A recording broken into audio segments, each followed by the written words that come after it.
परमानंदं कृष्णं वंदे जगद्गुरुं प्रथमो हनुमान् नाम द्वितीयो भीमैव च पूर्णप्रज्ञस्तृतीयस्तु भगवत्कार्यसाधकः अञ्जनासूनुसान्निध्याद् विजयेन विराजितम् अजितप्रीतुजनकं भजेऽहं विजयध्वजम् आपादमौलिपर्यन्तं गुरूणाम् आकृतिं स्मरेत् तेन विघ्नाः प्रणश्यन्ते सिद्ध्यन्ति च मनोरथाः। श्रीगुरुभ्यो नमः। सृष्टिस्थित्यप्येह नीतिदुषितमो बन्धमोक्षाश्च यस्मादस्य श्रीब्रह्मरुद्रप्रभृतिसुरनरद्वेषशत्रुत्मकस्य विष्णोर्व्यस्ताः समस्ताः सकलगुणनिधिः सर्वदोषविपेतः पूर्णानन्दो व्ययो यो गुरुरपि परमश्चिन्तयेतं महान्तं जन्माद्यस्य यतोऽन्वयादितरतश्चार्थेष्वभिज्ञस्वराट् तेने ब्रह्महृदाय आदिकवये मुख्यन्ति यं सूरयः तेजो वारिमृदां यथा विनिमयो यत्र त्रिसर्गो मृषा धाम्ना स्वेन सदा निरस्तकुहकं सत्यं परं धीमहि। ದಯವಿಟ್ಟು ಈ ಪರಿಸರದಲ್ಲಿ ಶಾಂತಿಯನ್ನು ಕಾಪಾಡಬೇಕು ಅಂತ ವಿಜ್ಞಾಪನೆ. ಪರಪೂಜ್ಯ ಶ್ರೀಪಾದರ ಅನುಗ್ರಹ ಸಂದೇಶಕ್ಕೆ ಅಡ್ಡಿ ಆಗದಂತೆ ಶಾಂತರಾಗಿ ಉಪಸ್ಥಿತರಾಗಬೇಕು ಅಂತ ವಿಜ್ಞಾಪನೆ. ಅಷ್ಟಮ ಸ್ಕಂದದಲ್ಲಿ ಅಂತ್ಯದಲ್ಲಿ ಮತ್ಸ್ಯಾವತಾರನಾದಂತಹ ಶ್ರೀಹರಿಯ ಚಿಂತನೆಯನ್ನು ನಾವೆಲ್ಲ ಈಗ ಕೇಳಿದ್ದೇವೆ, ಅವನ ಅನುಗ್ರಹವನ್ನು ಸಂಪಾದನೆ ಮಾಡಿದ್ದೇವೆ. ಮುಂದೆ ರಾಮಕೃಷ್ಣಾವತಾರಗಳ ಅವತಾರದಲ್ಲಿರುವಂತಹ ಭಗವಂತನ ಶ್ರೀರಾಮನ ಕೃಷ್ಣನ ಮಹಿಮೆಯನ್ನು ತಿಳಿಸುವುದಕ್ಕೆ ಪೂರ್ವಪೀಠಿಕೆಯಾಗಿ ನವಮ ಸ್ಕಂದದಲ್ಲಿ ಸೂರ್ಯವಂಶದ ಹಾಗೂ ಚಂದ್ರವಂಶದ ವಿವರಣೆಯನ್ನು ನಮಗೀಗ ವ್ಯಾಸರು ತಿಳಿಸಿಕೊಡ್ತಾರೆ. ಅದರಲ್ಲಿ ಸೂರ್ಯವಂಶದ ವಿವರಣೆಯನ್ನು ಚಿಂತನೆಯನ್ನು ನಾವು ಶ್ರೀಪಾದರ ಆಜ್ಞೆಯಂತೆ ನಡೆಸಿಕೊಡ್ತಾ ಇದ್ದೇವೆ. ಸೃಷ್ಟಿಯ ಆದಿಯಲ್ಲಿ ನಾರಾಯಣ ಸಕಲ ಜಗತ್ತನ್ನು ಕೂಡ ತನ್ನ ಉದರದಲ್ಲಿ ಇಟ್ಟುಕೊಂಡು ಯೋಗನಿದ್ರೆಯಲ್ಲಿರ್ತಾನೆ. ನಂತರ ತಾನು ಸೃಷ್ಟಿಯನ್ನು ಪ್ರಾರಂಭವನ್ನು ಮಾಡ್ತಾನೆ, ಇಚ್ಛಿಸ್ತಾನೆ, ಸೃಷ್ಟಿ ಆಗ್ತಾ ಹೋಗ್ತದೆ. ಭಗವಂತನಿಂದ ಚತುರ್ಮುಖ ಬ್ರಹ್ಮ ಅವತರಿಸ್ತಾನೆ. ನಂತರ ಅವನ ಮಗನಾಗಿ ಮರೀಚಿ, ಅವನ ಮಗನಾಗಿ ಕಶ್ಯಪ. ಕಶ್ಯಪ ಅದಿತಿಯಲ್ಲಿ ವಿವಸ್ವಾನ್ ಅನ್ನುವಂತಹ ಸೂರ್ಯನು ಹುಟ್ಟುತ್ತಾನೆ. ಅವನ ಮಗನಾಗಿ ಹಿಂದಿನ ಸ್ಕಂದದ ಅಂತ್ಯದಲ್ಲಿ ಏನು ಸತ್ಯವ್ರತ ರಾಜನಿಗೆ ಭಗವಂತ ಅನುಗ್ರಹಿಸಿದ್ದ ಅವನೇ ಈ ಮನ್ವಂತರದಲ್ಲಿ ವೈವಸ್ವತ ಮನುವಾಗಿ ಪುನಃ ಜನ್ಮವನ್ನು ತಾಳ್ತಾನೆ. ಅವನಿಗೆ ಶ್ರದ್ಧಾ ಅನ್ನುವಂತಹ ಹೆಂಡತಿ. ಹೀಗೆ ಇವರಿಬ್ಬರಲ್ಲಿ 10 ಜನ ಮಕ್ಕಳು. ಮೊದಲಿಗೆ ಅದಕ್ಕಿಂತ ಮೊದಲು ಸುದ್ಯುಮ್ನ ಅನ್ನುವಂತಹ ಇಳ ಅನ್ನುವಂತಹ ಒಬ್ಬಳು ಮಗಳಾಗಿ ಹುಟ್ಟುತ್ತಾಳೆ. ಇಲ್ಲಿ ಒಂದು ವಿಚಿತ್ರವಾದಂತಹ ಘಟನೆ. ವೈವಸ್ವತ ಮನುವಿಗೆ ತನಗೆ ಇಡೀ ಸೃಷ್ಟಿಯನ್ನು ಮುಂದುವರಿಸುವಂತಹ ಧರ್ಮವನ್ನು ರಕ್ಷಣೆ ಮಾಡುವಂತಹ ಒಬ್ಬ ಮಗ ಬೇಕು ಅಂಥೇಳಿ ಚಿಂತನೆಯನ್ನು ಮಾಡಿಕೊಂಡು ಕಶ್ಯಪರ ವಸಿಷ್ಠರ ಮುಖಾಂತರ ಮೈತ್ರಾವರಣ ಅನ್ನುವಂತಹ ಒಂದು ಯಜ್ಞವನ್ನು ಪ್ರಾರಂಭ ಮಾಡ್ತಾರೆ. ಈ ಯಾಗ ಅದರ ಉದ್ದೇಶವೇ ಪುತ್ರನನ್ನು ಪಡೆಯುವಂಥದ್ದು. ಅಂದರೆ ಪುತ್ರಿಯನ್ನು ಮಗಳನ್ನು ಪಡಿಬಾರ್ದು ಅನ್ನೋದಲ್ಲ ಉದ್ದೇಶ ಅಲ್ಲ. ತನ್ನ ಬಯಕೆ ಏನು ಅಂತ ಹೇಳಿದ್ರೆ ಪುತ್ರನನ್ನು ಪಡಿಬೇಕೀಗ. ಹಾಗಂತೇಳಿ ಏನು ಹೆಣ್ಣು ಮಗು ಅಂಥೇಳಿ ಆ ರೀತಿಯಾಗಿ ಅದನ್ನು ತಿರಸ್ಕಾರ ಮಾಡಿದ ವಿಷಯ ಅಲ್ಲ. ಅವನ ಉದ್ದೇಶ ಪುತ್ರನನ್ನು ಗಂಡು ಸಂತಾನವನ್ನು ಪಡಿಬೇಕು ಅಂತೇಳಿ ಇತ್ತು. ಹೀಗೆ ವಸಿಷ್ಠರು ಅವರಿಗೆ ಅವರ ತಂದೆ ಯಾರು ಅಂತ ಹೇಳಿದರೆ ನಾವೀಗ ನೋಡಿದ್ವಿ, ಕಶ್ಯಪನ ಬ್ರಹ್ಮನ ಮಾನಸಪುತ್ರರು. ಅದರೊಟ್ಟಿಗೆ ಅವರೊಂದು ಶಾಪನಿಮಿತ್ತವಾಗಿ ತಮ್ಮ ದೇಹವನ್ನು ಬಿಡ್ತಾರೆ. 11ನೇ ಅಧ್ಯಾಯದಲ್ಲಿ ಬರ್ತದೆ, ಇದೇ ಸ್ಕಂದದಲ್ಲಿ ಮುಂದೆ. ಅವರು ಮಿತ್ರಾವರುಣರ ಮುಖಾಂತರ ಮತ್ತೊಮ್ಮೆ ಹುಟ್ಟುತ್ತಾರೆ. ಆದ್ದರಿಂದ ಮಿತ್ರಾವರುಣರು ಕೂಡ ಅವರಿಗೆ ತಂದೆ. ಹಾಗೆ ತಂದೆಯ ಯಾಗವನ್ನು, ಅವರಲ್ಲಿರುವಂತಹ ಭಗವಂತನ ಸ್ವರೂಪವನ್ನು, ಭಗವಂತನನ್ನು ಈ ಯಾಗದ ಮೂಲಕ ವಸಿಷ್ಠರು ಆರಾಧನೆಯನ್ನು ಮಾಡ್ತಾರೆ. ಆರಾಧನೆಯ ಫಲವಾಗಿ ಪುತ್ರ ಸಂತಾನವಾಗಬೇಕಿತ್ತು, ಗಂಡು ಮಗು ಸಿಗಬೇಕಿತ್ತು. ಆದರೆ ತನ್ನ ಹೆಂಡತಿ ಅಲ್ಲಿ ನನಗೆ ಕನ್ಯೆ ಬೇಕು, ಪುತ್ರಿ ಬೇಕು ಅಂಥೇಳಿ, ಮಗಳು ಬೇಕು ಅಂಥೇಳಿ ಹೋಗಿ ಹೋತೃವಿಗೆ ಹೇಳಿಬಿಡ್ತಾಳೆ. ಆದ್ದರಿಂದ ಹೋತೃವಿಗೆ ಏನಾಯಿತು ಅಂತ ಹೇಳಿದ್ರೆ, ಹೋಮಿಸುವಾಗ ಆ ಪತ್ನಿಯ ಏನು ಬಯಕೆ ಏನುಂಟು ಅದನ್ನು ಗಮನದಲ್ಲಿಟ್ಟುಕೊಂಡು ಹೋಮಿಸ್ತಾರೆ. ಆ ಹೋಮಿಸಿದ ಫಲವಾಗಿ ಅಲ್ಲಿ ಅವನಿಗೆ ಪುತ್ರಿಯ ಮಗಳು ಹುಡ್ತಾಳೆ. ಅವಳಿಗೆ ಇಳ ಅಂತೇಳಿ ಹೆಸರು.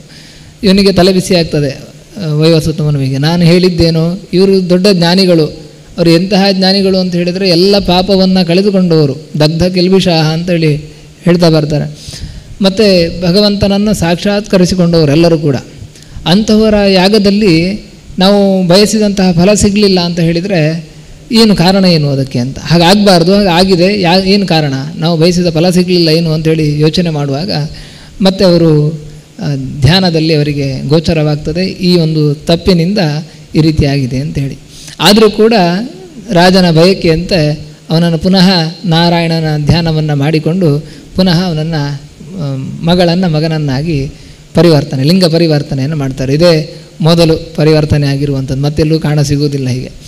ಹೀಗೆ ಅವನು ಸುದ್ದಿಮ್ನ ಅಂತ ಅವನಿಗೆ ಹೆಸರಿಡ್ತಾರೆ. ಅವನು ರಾಜ್ಯಭಾರವನ್ನು ಮಾಡ್ತಾನೆ. ಅವನೊಮ್ಮೆ ಹೊರಡ್ತಾ ಇರ್ತಾನೆ, ಎಲ್ಲ ಕಡೆ ಮೃಗ ಬೇಟೆ ಈ ರೀತಿಯಾಗಿ ಮಾಡ್ತಾ ಹೋಗ್ತಾ ಇರಬೇಕಾದ್ರೆ ನಿಷಿದ್ಧ ಪ್ರದೇಶಕ್ಕೆ ಹೋಗ್ತಾನೆ. ಕುಮಾರವನ ಅಂಥೇಳಿ ಆ ವನಕ್ಕೆ ಹೋಗಿ ಅಲ್ಲಿ ಹೋದಾಗ ಅವನ ಕುದುರೆ ಆಗ್ಬೋದು, ಅವನಾಗ್ಬೋದು, ಎಲ್ಲವೂ ಕೂಡ ಮತ್ತೆ ಪುನಃ ಹೆಣ್ಣಾಗಿ ಬಿಡ್ತದೆ. ಅವನು ಹೆಣ್ಣಾದ, ಅಶ್ವ ಅದು ಒಡವಾಗಿ ಬಿಡ್ತದೆ. ಹೀಗೆ ಅಲ್ಲಿ ಅವರೊಟ್ಟಿಗೆ ಬಂದಂತಹ ಏನು ಸೈನಿಕರಿದ್ದರು ಎಲ್ಲರೂ ಕೂಡ ಸ್ತ್ರೀಯರಾಗಿ ಬಿಡ್ತಾರೆ. ಮತ್ತು ಅವನಿಗೆ ತನ್ನ ದೇಹದಲ್ಲಾದ ವ್ಯತ್ಯಾಸ ನೋಡಿಕೊಂಡು ಅವನಿಗೇನು ಒಂದು ಗೊತ್ತಾಗುವುದಿಲ್ಲ. ಮುಂದೆ ಅದನ್ನು ತಿಳಿದುಕೊಳ್ತಾರೆ. ಅಲ್ಲಿ ಆ ಪ್ರದೇಶ ಏನಿದೆ ಅದು ನಿಷಿದ್ಧ ಪ್ರದೇಶ. ಯಾಕೆ ಅಂತ ಹೇಳಿದ್ರೆ ಶಿವಪಾರ್ವತಿಯರು ಏಕಾಂತದಲ್ಲಿರುವಂತಹ ಸ್ಥಳ ಅದು. ಒಮ್ಮೆ ಮುನಿಗಳು ಕೂಡ ಶಿವಪಾರ್ವತಿಯರನ್ನು ಆರಾಧನೆ ಮಾಡೋ ಸಲುವಾಗಿ ಹೋಗ್ತಾರೆ ಆ ಸ್ಥಳಕ್ಕೆ. ಆಗ ಅವರ ಏಕಾಂತಕ್ಕೆ ಭಂಗವಾಗ್ತದೆ. ಅದರಿಂದ ಪಾರ್ವತಿಗೆ ಲಜ್ಜೆ ಉಂಟಾಗ್ತದೆ. ಆ ಕಾರಣದಿಂದ ಈ ಸ್ಥಳಕ್ಕೆ ಯಾರು ಬರಬಾರದು, ಬಂದರೆ ಅವ್ರ ಯಾರಾದರೂ ಪುರುಷರು ಬಂದರೆ ಅವ್ರು ಮತ್ತೆ ಸ್ತ್ರೀಯರಾಗ್ತಾರೆ ಅಂಥೇಳಿ, ಸ್ತ್ರೀಯರಾಗಬೇಕು ಅಂತೇಳಿ ಶಾಪವನ್ನು ಕೊಡ್ತಾರೆ. ಆ ಶಾಪದ ಫಲವಾಗಿ ಇವನು ಹೀಗಾಗಿರ್ತಾನೆ. ಮತ್ತು ವಸಿಷ್ಠರಿಗೆ ಚಿಂತೆ ಆಗ್ತದೆ, ನಾವು ಬಯಸಿದ್ದು ಪುತ್ರರನ್ನು, ಅದು ಹೇಗೋ ಪುತ್ರಿ ಆಯಿತು, ಮತ್ತೆ ಪುತ್ರಿ ಆಯಿತು, ಈಗ ಮತ್ತೆ ಪುತ್ರಿ ಆಯಿತು, ಅದರಿಂದ ಸ್ತ್ರೀ ಆಯಿತು, ಇನ್ನೇನು ಮಾಡಬೇಕು ಅಂಥೇಳಿ ಹೋಗಿ ರುದ್ರದೇವರ ಶಾಪ ಆದದಿಂದ ರುದ್ರದೇವರನ್ನು ಕುರಿತು ಮತ್ತೆ ಅವರು ತಪಸ್ಸನ್ನು ಮಾಡ್ತಾರೆ, ಆರಾಧನೆಯನ್ನು ಮಾಡ್ತಾರೆ. ರುದ್ರದೇವರ ಅನುಗ್ರಹದಿಂದ ಮತ್ತೆ ಪುನಃ ಅವನು ಗಂಡಾಗ್ತಾನೆ. ಆದರೆ ರುದ್ರದೇವರು ಹೇಳ್ತಾರೆ, ನನ್ನ ಶಾಪವೂ ಫಲಿಸಬೇಕು, ನಿನ್ನ ಆರಾಧನೆಯೂ ಫಲಿಸಬೇಕು, ಆದ್ದರಿಂದ 1 ತಿಂಗಳು ಗಂಡು 1 ತಿಂಗಳು ಹೆಣ್ಣು ಅಂಥೇಳಿ ಈ ಒಂದು ಕ್ರಮವನ್ನು ಹಾಕಿಕೊಡುತ್ತಾರೆ. ಅವನು 1 ತಿಂಗಳು ರಾಜನಾಗಿ, ಇನ್ನೊಂದು ತಿಂಗಳು ರಾಣಿಯಾಗಿ, ಇಳೆಯನ್ನು ಅಂದರೆ ಇಳೆಯಾದಾಗ ಬುಧ, ಚಂದ್ರನ ಮಗ ಬುಧ ಅವಳನ್ನು ವರಿಸ್ತಾನೆ. ಆ ಮೂಲಕ ಮುಂದೆ ಪುರೂರವಸು ಆ ವಂಶ ಮುಂದೋಗ್ತದೆ, ಚಂದ್ರವಂಶ ಹಾಗೆ ಮುಂದುವರಿತದೆ. ಸುದ್ದಿಮ್ನಾಗಿ ಕೊನೆಗೆ ತನ್ನ ದೇಹವನ್ನು ತ್ಯಾಗ ಮಾಡ್ತಾನೆ. ಅವನು ಬಯಸಿದ್ದು ಇನ್ನೂ ಈಡೇರಲಿಲ್ಲ. ಕೊನೆಗೆ ಮತ್ತೆ ಅವನು 100 ವರ್ಷಗಳ ಕಾಲ ತಪಸ್ಸನ್ನು ಮಾಡಿ ವೈವಸ್ವತ ಮನು 10 ಮಕ್ಕಳನ್ನು ಪಡಿತಾನೆ. ಇಕ್ಷ್ವಾಕು, ಮೃಗ, ಶರ್ಯಾತಿ, ದಿಷ್ಟ, ಧೃಷ್ಟ, ಕರುಷ, ನರಿಷ್ಯಂತ, ವೃಷಧ್ರ, ನಾಭಾಗ, ನಭ ಅಂತ ಹೇಳಿ. ಇದರಲ್ಲಿ 10 ಜನರಲ್ಲಿ ಇಕ್ಷ್ವಾಕು ಮೊದಲಿನವ. ಅವನನ್ನು ನಾವು ಕೊನೆಯಲ್ಲಿ ಚಿಂತನೆ ಮಾಡುವ, ಸೂರ್ಯವಂಶದ ಮುಂದುವರಿಯೋದಾದ್ದರಿಂದ ಅವನ ಚಿಂತನೆಯನ್ನು ಮುಂದೆ ನಡೆಸುವ. ಎರಡನೆಯವನು ಮೃಗ ಮಹಾರಾಜ. ಇವನ ಕತೆ ಮುಂದೆ ದಶಮಸ್ಕಂದದಲ್ಲಿ ಬರ್ತದೆ. ಇವನ ಮಕ್ಕಳು ಸ್ವಾತಿ, ಜ್ಯೋತಿ ಈ ರೀತಿಯಾದಂತಹ ಅವರ ವಂಶ ಮುಂದುವರಿತಾ ಬರ್ತದೆ. ಎಲ್ಲ ರಾಜರು ಎಲ್ಲರೂ ಕೂಡ ಮಹಾಧರ್ಮಿಷ್ಠರು, ಭಗವದ ಅಪರೋಕ್ಷಿಗಳು, ಭಗವಂತನನ್ನು ಅಪರೋಕ್ಷ ಮಾಡಿಕೊಂಡವರು. ಮತ್ತು ಎಲ್ಲ ಸಜ್ಜರನ್ನು ಕೂಡ ಚೆನ್ನಾಗಿ ರಕ್ಷಣೆ ಮಾಡ್ತಾ ಅವರ ಧರ್ಮವನ್ನು ಪಾಲಿಸುವುದಕ್ಕೆ ಆಜ್ಞೆಯನ್ನು ಮಾಡ್ತಾ ಇದ್ದವರು. ಇನ್ನು ಮುಂದೆ 3ನೇಯವನು ದಿಷ್ಟ. ಮೃಗ ಅಲ್ಲ, ಶರ್ಯಾತಿ ಮೂರನೆಯವನು. ಶಯ್ಯಾತಿ, ಶರ್ಯಾತಿ ಅಲ್ಲ ಶಯ್ಯಾತಿ, ಅವನ ಹೆಸರು ಶಯ್ಯಾತಿ ಅಂತ ಹೇಳಿ. ಅವನಿಗೆ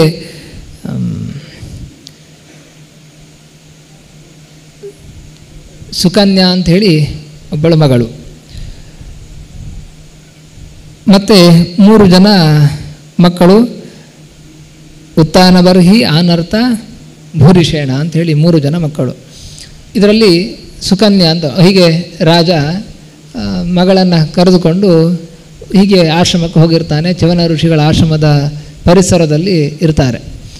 ಅಲ್ಲಿ ಸುಕನ್ಯೆ ಮಗಳು, ಅವಳು ಬಾಲ್ಯದ ಒಂದು ಮುಗ್ಧತೆಯಿಂದ ಪರಿಸರವನ್ನೆಲ್ಲ ವೀಕ್ಷಣೆ ಮಾಡ್ತಾ ಇರ್ತಾಳೆ. ಯಾವ ಮರ ಏನು ಎಂತ ಅಂತೆಲ್ಲ ನೋಡ್ತಾ ಇರ್ತಾಳೆ. ಆಶ್ರಮದಲ್ಲಿರುವಂತಹ ವ್ಯವಸ್ಥೆಗಳನ್ನು ನೋಡ್ತಾ ಇರ್ತಾಳೆ. ಒಂದು ತವಕದಿಂದ ಏನೋ ಒಂದು ಹುತ್ತದಲ್ಲಿ 2 ಕಣ್ಣಿನ ಭಾಗ, 2 ರಂಧ್ರ ಇರ್ತದೆ. ಅಲ್ಲಿ ಒಂದು ಪ್ರಕಾಶಮಾನವಾಗಿ ಹೊಳಿತಾ ಇರ್ತದೆ. ಅವಳಿಗೆ ಏನು ಅಂಥೇಳಿ ಒಂದು ನೋಡಬೇಕು ಅಂಥೇಳಿ ಒಂದು ಸಣ್ಣ ಕಡ್ಡಿಯನ್ನು ಇಟ್ಟುಕೊಂಡು ಅದಕ್ಕೆ ಚುಚ್ಚುತ್ತಾಳೆ. ಆಗ ಅಲ್ಲಿಂದ ರಕ್ತಸ್ರಾವ ಆಗ್ತದೆ. ಅವಳಿಗೆ ಗೊತ್ತಾಯಿತು ನಾನು ದೊಡ್ಡ ತಪ್ಪು ಮಾಡಿದೆ ಅಂತ ಹೇಳಿ. ಆದರೆ ಸೈಲೆಂಟಾಗಿರ್ತಾಳೆ, ಏನು ಮಾತನಾಡಲ್ಲ. ಯಾಕಂದರೆ ಇನ್ನು ಬಾಲೆ, ಸಣ್ಣ ವಯಸ್ಸಿನವಳು. ಆ ಒಂದು ಕಾರ್ಯದಿಂದ ಆ ರಾಜನ ಸೈನಿಕರಿಗೆ, ಅಲ್ಲಿದ್ದವರೆಲ್ಲರಿಗೂ ಕೂಡ ಅವರ ಮಲಮೂತ್ರ ಎಲ್ಲವೂ ಕೂಡ ಸ್ತಂಭನವಾಗಿ ಬಿಡ್ತದೆ. ಆಗ ರಾಜನಿಗೆ ನಾವೇನೋ ಇಲ್ಲಿ ವ್ಯತ್ಯಾಸವನ್ನು ಮಾಡಿದ್ದೇವೆ ಅಂತ ಹೇಳಿ ಚಿಂತನೆ ಮಾಡಿಕೊಂಡು ಪ್ರಶ್ನೆ ಮಾಡಿದಾಗ ಮಗಳೇ ಬಂದು ಹೇಳ್ತಾಳೆ, ನಾನು ಈ ಥರ ಮಾಡಿದೆ ಅಂತ ಹೇಳಿ. ರಾಜನಿಗೆ ಬ್ರಹ್ಮಜ್ಞಾನಿ ಚ್ಯವನ ಋಷಿ, ಅದು ಕೂಡ ಯಾವುದೇ ತಪ್ಪಿಲ್ಲದೆ ಆದಂತಹ ಘಟನೆ ಇದು. ಅದರಿಂದ ಇದು ಅಕ್ಷಮ್ಯ ಅಪರಾಧ ಅಂಥೇಳಿ ಚಿಂತನೆ ಮಾಡಿಕೊಂಡು ಅದಕ್ಕೆ ಪರಿಹಾರ ರೂಪವಾಗಿ ತನ್ನ ಮಗಳನ್ನೇ ಚ್ಯವನ ಋಷಿಗೆ ವಿವಾಹವನ್ನಾಗಿ ಮಾಡಿಕೊಡ್ತಾನೆ. ಆ ಚ್ಯವನ ಋಷಿಯೋ, ಅವನು ಋಷಿ ಎಷ್ಟೋ ವರ್ಷಗಳ ಕಾಲ ತಪಸ್ಸು ಮಾಡ್ತಾಯಿದ್ದು, ಅವನು ಎಷ್ಟು ಸಹಸ್ರ ವರ್ಷ ಆಗಿತ್ತೋ ಏನೋ. ಋಷಿಗಳು ಅಂತ ಹೇಳಿದರೆ ಅವರನ್ನು ನೋಡಿ ಗಡ್ಡ ಬಿಟ್ಟಿರ್ತಾರೆ, ಯಾವ ವಸ್ತ್ರಗಳು ಎಲ್ಲವೂ, ಏನು ದೇಹ ಹೇಗಿರ್ತದೆ, ಕೃಶವಾಗಿರ್ತದೆ, ಹೀಗೆಲ್ಲ ಇದ್ದಂಥವರು ಅವರು. ಆದರೆ ಅಷ್ಟೇ ಬ್ರಹ್ಮ ತೇಜಸ್ಸನ್ನು ಪಡೆದವರು. ಆದರೆ ಮತ್ತು ಬಹಳ ಕೋಪಿಷ್ಠರು ಚ್ಯವನರು ಕೂಡ. ಅವರನ್ನು ಸೇವೆ ಮಾಡಬೇಕು. ಇವಳು ಇನ್ನೂ ಸಣ್ಣ ವಯಸ್ಸಿನವಳು.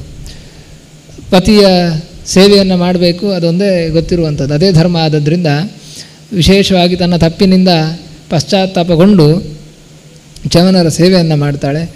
ಅವರ ಮನಸ್ಸಿಗೆ ಅವರ ಏನು ಬಯಕೆ ಉಂಟು ಅದಕ್ಕೆ ಸರಿಯಾಗಿ ತಾನು ನಡೆದುಕೊಡುತ್ತಾಳೆ. ಈ ಒಂದು ಕಾರಣದಿಂದ ಅವರಿಗೆ ಬಹಳ ಪ್ರಸನ್ನರಾಗ್ತಾರೆ ಅವಳ ಮೇಲೆ. ಅದರಿಂದ ಇವಳಿಗೆ ನಾನು ಅನುಗ್ರಹವನ್ನು ಮಾಡಬೇಕು ಅಂತೇಳಿ ಚಿಂತನೆ ಮಾಡಿಕೊಂಡು ಅಶ್ವಿ ದೇವತೆಗಳನ್ನು ಸ್ಮರಣೆ ಮಾಡ್ತಾರೆ. ಅವರು ಬಂದಾಗ ಅವರನ್ನು ಸತ್ಕರಿಸಿ ಅವರಿಗೆ ಆಫರ್ ಕೊಡ್ತಾರೆ, ನಾವು ನಿಮಗೆ ಆಹುತಿಯನ್ನು ಕೊಡುವಂಥ ವ್ಯವಸ್ಥೆಯನ್ನು ಮಾಡ್ತೇವೆ, ನೀವು ನನಗೆ ಒಳ್ಳೆಯ ಸುಂದರವಾದಂತಹ ತಾರುಣ್ಯ ದೇಹವನ್ನು ಕರುಣಿಸಬೇಕು ಅಂತ ಹೇಳಿ. ವೈದ್ಯರವರು, ದೇವತೆಗಳ ವೈದ್ಯರು ಆದದ್ರಿಂದ ಅದಕ್ಕೆ ಒಪ್ಪಿಕೊಂಡು ಕೊನೆಗೆ ಅವರೆಲ್ಲ ಒಂದು ಕೊಳದಲ್ಲಿ, ಅಲ್ಲಿ ಕೂಡ ಎಷ್ಟು ಅಂತ ಅವರೆಷ್ಟು ಅಶಕ್ತರಾಗಿದ್ದರು ಅಂದರೆ ಚ್ಯವನ ಋಷಿಗಳು, ಅವರಿಗೆ ಆ ಕೊಳದಲ್ಲಿ ಇಳಿಯೋಕ್ಕೂ ಆಗ್ತಾ ಇರಲಿಲ್ಲಂತೆ. ಅವರನ್ನು ಮತ್ತೆ ಇವರೇ ಕೈ ಹಿಡಿದು ಆ ಕೊಳದಲ್ಲಿ ಇಳಿಸಿ ಅಲ್ಲಿ ಸರೋವರದಲ್ಲಿ ಸ್ನಾನ ಮಾಡಿ ಮೂವರು ಕೂಡ ಒಟ್ಟಿಗೆ ಎದ್ದು ಬರ್ತಾರೆ. ಮೂವರು ಕೂಡ ಒಂದೇ ಥರ. ಆಗ ಸುಕನ್ಯೆಗೆ ಸಂಶಯ ಆಗ್ತದೆ, ಯಾರು ನನ್ನ ಗಂಡ ಯಾರು ಅಂಥೇಳಿ. ಅದಕ್ಕೆ ಅವಳು ಯಾರನ್ನೂ ವರಿಸ್ಬೋದಿತ್ತು, ಏನು ಮೂರು ಒಂದೇ ಥರ ಇದ್ದಾರೆ. ಆದರೆ ಅವಳು ಹಾಗೆ ಮಾಡಲಿಲ್ಲ. ಮತ್ತು ಅಶ್ವಿ ದೇವತೆಗಳಿಗೆ ಪ್ರಾರ್ಥನೆಯನ್ನು ಮಾಡ್ತಾಳೆ, ನನ್ನ ಗಂಡನನ್ನೇ ನನಗೆ ನೀವು ಕೊಡಿ, ನನ್ನ ಪರೀಕ್ಷೆ ಮಾಡಬೇಡಿ ಅಂತ ಹೇಳಿ. ಅಂತಹ ಪತಿವ್ರತೆ. ಯಾಕಂತ ಹೇಳಿದ್ರೆ ಸೌಂದರ್ಯವನ್ನು ಬಯಸಿ ಅವಳು ಚ್ಯವನ ಋಷಿಗಳನ್ನು ಮದುವೆಯಾಗಿದ್ದಲ್ಲ. ಆದ್ದರಿಂದ ಅಂತಹ ಪತಿವ್ರತ ಸ್ತ್ರೀ ಅದನ್ನು ಪರೀಕ್ಷೆಯಲ್ಲಿ ಪಾಸಾಗಿ ಚ್ಯವನ ಋಷಿಗಳೊಟ್ಟಿಗೆ ಏಕಾಂತದಲ್ಲಿ ಸಾಧನೆಯನ್ನು ಮಾಡಿದರು. ಹೀಗೆ ಚ್ಯವನ ಋಷಿಗಳ ಮುಖಾಂತರ ಮತ್ತೊಮ್ಮೆ ಅದೇ ಇವರು ಆಶ್ರಮದಲ್ಲಿ ತಮ್ಮ ನಿತ್ಯ ಸಾಧನೆ ನಡೀತಾ ಇರ್ತದೆ. ತಂದೆ ಶಯ್ಯಾತಿ ಅವನು ಒಮ್ಮೆ ಬರ್ತಾನೆ ಹೀಗೆ ಆಶ್ರಮಕ್ಕೆ. ಯಾಕಂದರೆ ಹೇಳಿ ತಾನೊಂದು ಹೋಮ ಮಾಡಿಸಬೇಕಿತ್ತು. ಅದಕ್ಕೆ ಪುರೋಹಿತರಾಗಿ ಇವರನ್ನೇ ಬಯಸಿ ಅವನು ಬಂದಿರ್ತಾನೆ. ನೋಡಬೇಕಾದ್ರೆ ಯಾರೋ ಒಬ್ಬ ಯುವಕ ಇದ್ದಾನೆ, ಋಷಿಗಳಿಲ್ಲ, ಅವನಿಗೆ ಸಂಶಯ ಬರ್ತದೆ, ಮಗಳ ಮೇಲೆ ಸಂಶಯ ಬರ್ತದೆ. ಈಗ ಆ ಥರ ಆಗಿದ್ದರೆ ಅವನು ಖುಷಿ ಪಡ್ತಿದ್ರೇನೋ, ಯಾಕಂತ ಹೇಳಿದ್ರೆ ತೊಂದರೆ ಇಲ್ಲ. ಈಗಿನ ಪರಿಸ್ಥಿತಿ ಹಾಗೆ, ಅವನಂತ ಮುದುಕ, ಅವನ ಪ್ರಯೋಜನ ಇಲ್ಲ, ಹಾಗಿದ್ರೆ ಒಳ್ಳೆಯದೇ ಆಯಿತು ಅಂತೇಳಿ ಹೇಳ್ತಿದ್ರೇನೋ. ಆದರೆ ತಂದೆ ಬೈದು ಬಿಡ್ತಾನೆ ಮಗಳಿಗೆ, ಏನಪ್ಪ ನೀನು ಇಂತಹ ಕೆಲಸ ಯಾಕೆ ಮಾಡಿದ್ದೀವಿ ಅಂತೇಳಿ. ಆಗ ಮಗಳು ಅದನ್ನು ಸರಿಯಾಗಿ ವಿವರವಾಗಿ ತಿಳಿಸ್ತಾಳೆ. ಈ ರೀತಿ ಎಲ್ಲ ನಡೆದ ಘಟನೆಯನ್ನು ತಿಳಿಸ್ತಾರೆ. ನಂತರ ರಾಜನಿಗೆ ತುಂಬ ಸಂತೋಷವಾಗ್ತದೆ. ಮುಂದೆ ಅವನ ಯಾಗವು ಕೂಡ ನಡೀತದೆ. ಹಾಗೆ ಬಹಳ ಧರ್ಮಿಷ್ಠನಾಗಿ ಅವನು ರಾಜ್ಯವನ್ನು ಆಳ್ತಾ ಭಗವಂತನ ಅನುಗ್ರಹವನ್ನು ಸಂಪಾದನೆಯನ್ನು ಮಾಡ್ತಾನೆ. ಮುಂದೆ ಅವನ ಮೂವರು ಪುತ್ರರು, ಅದರಲ್ಲಿ 3 ಹೇಳಿದ್ವಿ, ಉತ್ತಾನವರ್ಹಿ, ಆನರ್ತ, ಭೂರಿಷೇಣ ಅಂಥೇಳಿ. ಅದರಲ್ಲಿ ಆನರ್ತನ ವಂಶಾವಳಿಯನ್ನು ಉಲ್ಲೇಖವನ್ನು ಮಾಡ್ತಾರೆ. ಅಲ್ಲಿ ರೇವತ ಅಂತ ಹೇಳಿ ಅವನಿಗೆ ಮಗ, ಅವನ ಮಗನಾಗಿ ಕಕುದ್ಮಿ, ಅವನ ಮಗಳಾಗಿ ರೇವತಿ ಇರ್ತಾಳೆ. ರೈವತ ಅಂತ ಅವನಿಗೆ ಇನ್ನೊಂದು ಹೆಸರು, ರೈವತನ ಮಗಳು ರೇವತಿ. ಅವಳು ಅವನು ತನ್ನ ಮಗಳಿಗೆ ಒಳ್ಳೆಯ ವರವನ್ನು ಹುಡುಕಬೇಕು ಅಂಥೇಳಿ ಬ್ರಹ್ಮದೇವರ ಹತ್ರ ಹೋಗ್ತಾನೆ. ಸತ್ಯಲೋಕಕ್ಕೆ ಹೋಗಿಬಿಡ್ತಾನೆ. ಇಲ್ಲೆಲ್ಲೂ ಭೂಲೋಕದಲ್ಲಿರೋರು ಯಾರು ಅಂತೇಳಿ, ಸರಿಯಾಗಿದ್ದವ್ರು ಯಾರು ಗೊತ್ತಿಲ್ಲ ಅಂಥೇಳಿ ಬ್ರಹ್ಮದೇವರ ಹತ್ರನೇ ಕೇಳುವ ಅಂತೇಳಿ ಚತುರ್ಮುಖ ಬ್ರಹ್ಮನ ಬಳಿಗೆ ಹೋಗ್ತಾನೆ. ಅಲ್ಲಿ ಗಂಧರ್ವರೆಲ್ಲ ಗಾನಸಭೆ ಆಗ್ತಾ ಇರ್ತದೆ. ಒಂದು ಕ್ಷಣಕಾಲ ಅವನಲ್ಲಿ ಕೇಳ್ತಾನೆ. ನಂತರ ಚತುರ್ಮುಖ ಬ್ರಹ್ಮನ ಹತ್ರ ಮಾತನಾಡ್ತಾನೆ. ಚತುರ್ಮುಖ ಬ್ರಹ್ಮ ಮೊದಲೇ, ಯಾಕಂದರೆ ಇವನ ಏನು ಅಭಿಪ್ರಾಯ ಏನು ಅಂತ ಗೊತ್ತುಂಟು, ಏನು ಅಭಿಲಾಷೆ ಅನ್ನೋದು ಗೊತ್ತುಂಟು. ಅದಕ್ಕೆ ಅವನು ಹೇಳ್ತಾನೆ, ನೀನು ಬಂದು ಇಲ್ಲಿ ಸುಮಾರು ಸಮಯ ಆಗಿದೆ, ಇಲ್ಲಿ ಬಂದು ಒಂದು ಕ್ಷಣ ಆದರೂ ಕೂಡ ಅದು ಎಷ್ಟು ಅಂತ ಹೇಳಿದ್ರೆ 27 ಚತುರ್ಯುಗಗಳು ಅಷ್ಟು ಘಟಿಸಿ ಹೋಗಿದೆ. ಈಗ ಅಲ್ಲಿ ನಿನ್ನ ಮನಸ್ಸಿನಲ್ಲಿ ಯಾರನ್ನು ನೀನು ಚಿಂತನೆ ಮಾಡಿಕೊಂಡು ಬಂದಿದ್ದೀಯ, ಅವರು ಯಾರೂ ಅಲ್ಲಿಲ್ಲ. ಆದ್ದರಿಂದ ಅಲ್ಲಿ ಈಗ ಇರುವಂತಹ ಪ್ರಸ್ತುತ ಯಾರಿದ್ದಾರೆ ಅಂತ ಹೇಳಿದ್ರೆ ಬಲರಾಮ ಇದ್ದಾನೆ. ಅವನು ಶೇಷದೇವರ ಅವತಾರ, ಭಗವಂತನ ಸನ್ನಿಧಾನ, ಸಂಕರ್ಷಣ ರೂಪಿ ಭಗವಂತನ ಸನ್ನಿಧಾನ. ಹೀಗೆ ಹೇಳಿ ಅವನಿಗೆ ನಿನ್ನ ಮಗಳನ್ನು ಕೊಡು, ಅವನೇ ಈಗ ಪ್ರಶಸ್ತನಾದಂತಹ ವರ ಅಂಥೇಳಿ ಹೇಳಿ ಮುಂದಿಡ್ತಾರೆ. ಆದ್ದರಿಂದ ದೇವತೆಗಳ ಕಾಲಮಾನ ನಮ್ಮ ಕಾಲಮಾನಕ್ಕೂ ಎಷ್ಟು ವ್ಯತ್ಯಾಸ ಅಂತ ಹೇಳಿ ಅವನಿಗೆ ಗೊತ್ತೇ ಇಲ್ಲ.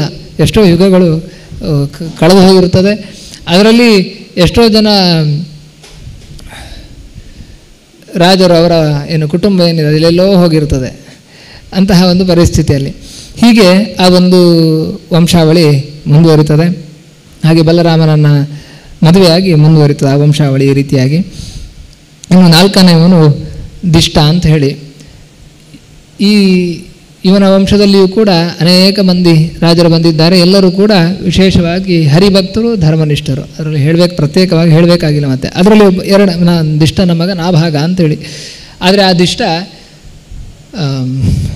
ಕರ್ಮಣ ವೈಶ್ಯತಾಂಗತಃ ಅಂತ ಹೇಳ್ತಾರೆ. ಕ್ಷತ್ರಿಯರಾದರೂ ಕೂಡ ಕರ್ಮದಿಂದ ಅವರು ವೈಶ್ಯನಾಗಿರ್ತಾನೆ ಅವನು. ಹೀಗೆ ಅಂದರೆ ಅಲ್ಲಿ ಕ್ಷತ್ರಿಯರೆಲ್ಲರೂ ಕೂಡ, ಆದರೆ ಒಬ್ಬೊಬ್ಬರು ಒಂದೊಂದು ಮುಂದೆ ಬರ್ತಾನೆ ಧೃಷ್ಟ ಅಂತೇಳಿ. ಅವರು ಇದು ಹೇಳ್ಬೇಕಾದ್ರೆ ಅವರೆಲ್ಲ ಬ್ರಾಹ್ಮಣರಾಗಿ ಬಿಡ್ತಾರೆ ಮುಂದೆ. ಅದರಿಂದ ಗುಣದ ಮೂಲಕ ಅವರ ಜಾತಿಯನ್ನು ಹೇಳುವಂಥದ್ದು, ಅಲ್ಲಿ ಹುಟ್ಟಿನಿಂದ ಜಾತಿ ಅಂತಲ್ಲ. ಹೀಗೆ ಅವನ ಮಗ ನಾಭಾಗ ಅಂತ. ಮುಂದೆ ನಾಭಾಗ ಒಬ್ಬ ಬರ್ತಾನೆ. ವೈವಸ್ವತ ಮನುವಿನ 10 ಮಂದಿಯಲ್ಲಿ ಒಬ್ಬ 9ನೇವನು. ಅವನಲ್ಲ, ಇಲ್ಲಿ ದುಷ್ಟನ ಮಗನಾಗಿ ಇನ್ನೊಬ್ಬ ನಾಭಾಗ. ಇವನ ಹೆಸರು ನಾಭಾಗ ಅಂತ, ಬಟ್ ಬೇರೆ ಅವನು. ಹೀಗೆ ಅವರ ವಂಶ ಹಲಂದನ ಈ ರೀತಿಯಾಗಿ ಮುಂದೆ ಅವೀಕ್ಷಿತ ಅಂತ ಹೇಳಿ ಹೀಗೆಲ್ಲ ಅವರ ಅನೇಕ ರಾಜರಿದ್ದಾರೆ. ಅವರ ಮಗನಾಗಿ ಅವೀಕ್ಷಿತನ ಮಗನಾಗಿ ಮರುತ್ತ ಅಂತ ಹೇಳಿ ಒಬ್ಬ ದೊಡ್ಡ ಜ್ಞಾನಿ. ಅವನು ಎಷ್ಟು ದೊಡ್ಡ ಜ್ಞಾನಿ ಅಂತ ಹೇಳಿದರೆ, ರಾಜನಾಗಿದ್ದರೂ ಕೂಡ ಒಬ್ಬ ಮುನಿ, ಸಂವರ್ತ ಅನ್ನುವಂಥ ಮುನಿ ಅವನಿಂದ ಯಾಗವನ್ನು ಮಾಡಿಸ್ತಾರೆ.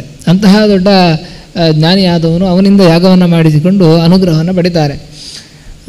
ತದಪ್ಯೇಷ ಶ್ಲೋಕೋಭಿಗೀತೋ ಮರುತ ಪರಿವೇಷ್ಟಾರೋ ಅಂಥೇಳಿ ಹೇಳುವ, ಮರುತಸ್ಯ ಸಂಗ್ರಹೇ ಆವೀಕ್ಷಿತಸ್ಯ ಕರ್ಮಸ್ಯ ಕಾಮಪ್ರೇರ್ವಿಶ್ವೇ ದೇವಾ ಸಭಾಸದ ಇತಿ ಅಂಥೇಳಿ ನಾವು ವೇದ ಮಂತ್ರದಲ್ಲಿ ನಾವು ಚಿಂತನೆ ಮಾಡ್ತೇವೆ. ಅಂದರೆ ಅವನ ಯಾಗಕ್ಕೆ ಬಂದಾಗ ಮರುತ್ತನು ಮಾಡಿದಂತಹ, ಸಂವರ್ತ ಮುನಿ ಮಾಡಿದಂತಹ ಮರುತ್ತನು ಅದನ್ನು ನಡೆಸಿರುವಂಥದ್ದು.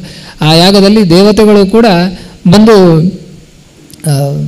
ಸೇವೆಯನ್ನು ಮಾಡಿದ್ರಂತಲ್ಲೆಲ್ಲವೂ ಕೂಡ. ಅವರು ಕೂಡ ಸಭಾಸದರಾಗಿ, ಹೇಗೆ ನೀವು ಸಭಾಸದರು ಹಾಗೆ ಅಲ್ಲಿ ದೇವತೆಗಳು ಕೂಡ ಕೂತಿದ್ರಂತೆ. ಪ್ರತ್ಯಕ್ಷವಾಗಿ ಬಂದು ಅಲ್ಲಿ ಕೂತುಕೊಂಡು ಅನುಗ್ರಹವನ್ನು ಮಾಡಿದ್ರಂತೆ. ಪ್ರತ್ಯಕ್ಷವಾಗಿ ಆಹುತಿಯನ್ನು ಸ್ವೀಕಾರ ಮಾಡಿದ್ರಂತೆ. ಅಂತಹ ದೊಡ್ಡ ಯಾಗವನ್ನು ನಡೆಸಿ ಅನುಗ್ರಹವನ್ನು ಸಂಪಾದನೆ ಮಾಡಿದ್ದು ಇವರ ಅಂತಹ ಒಂದು ದೊಡ್ಡ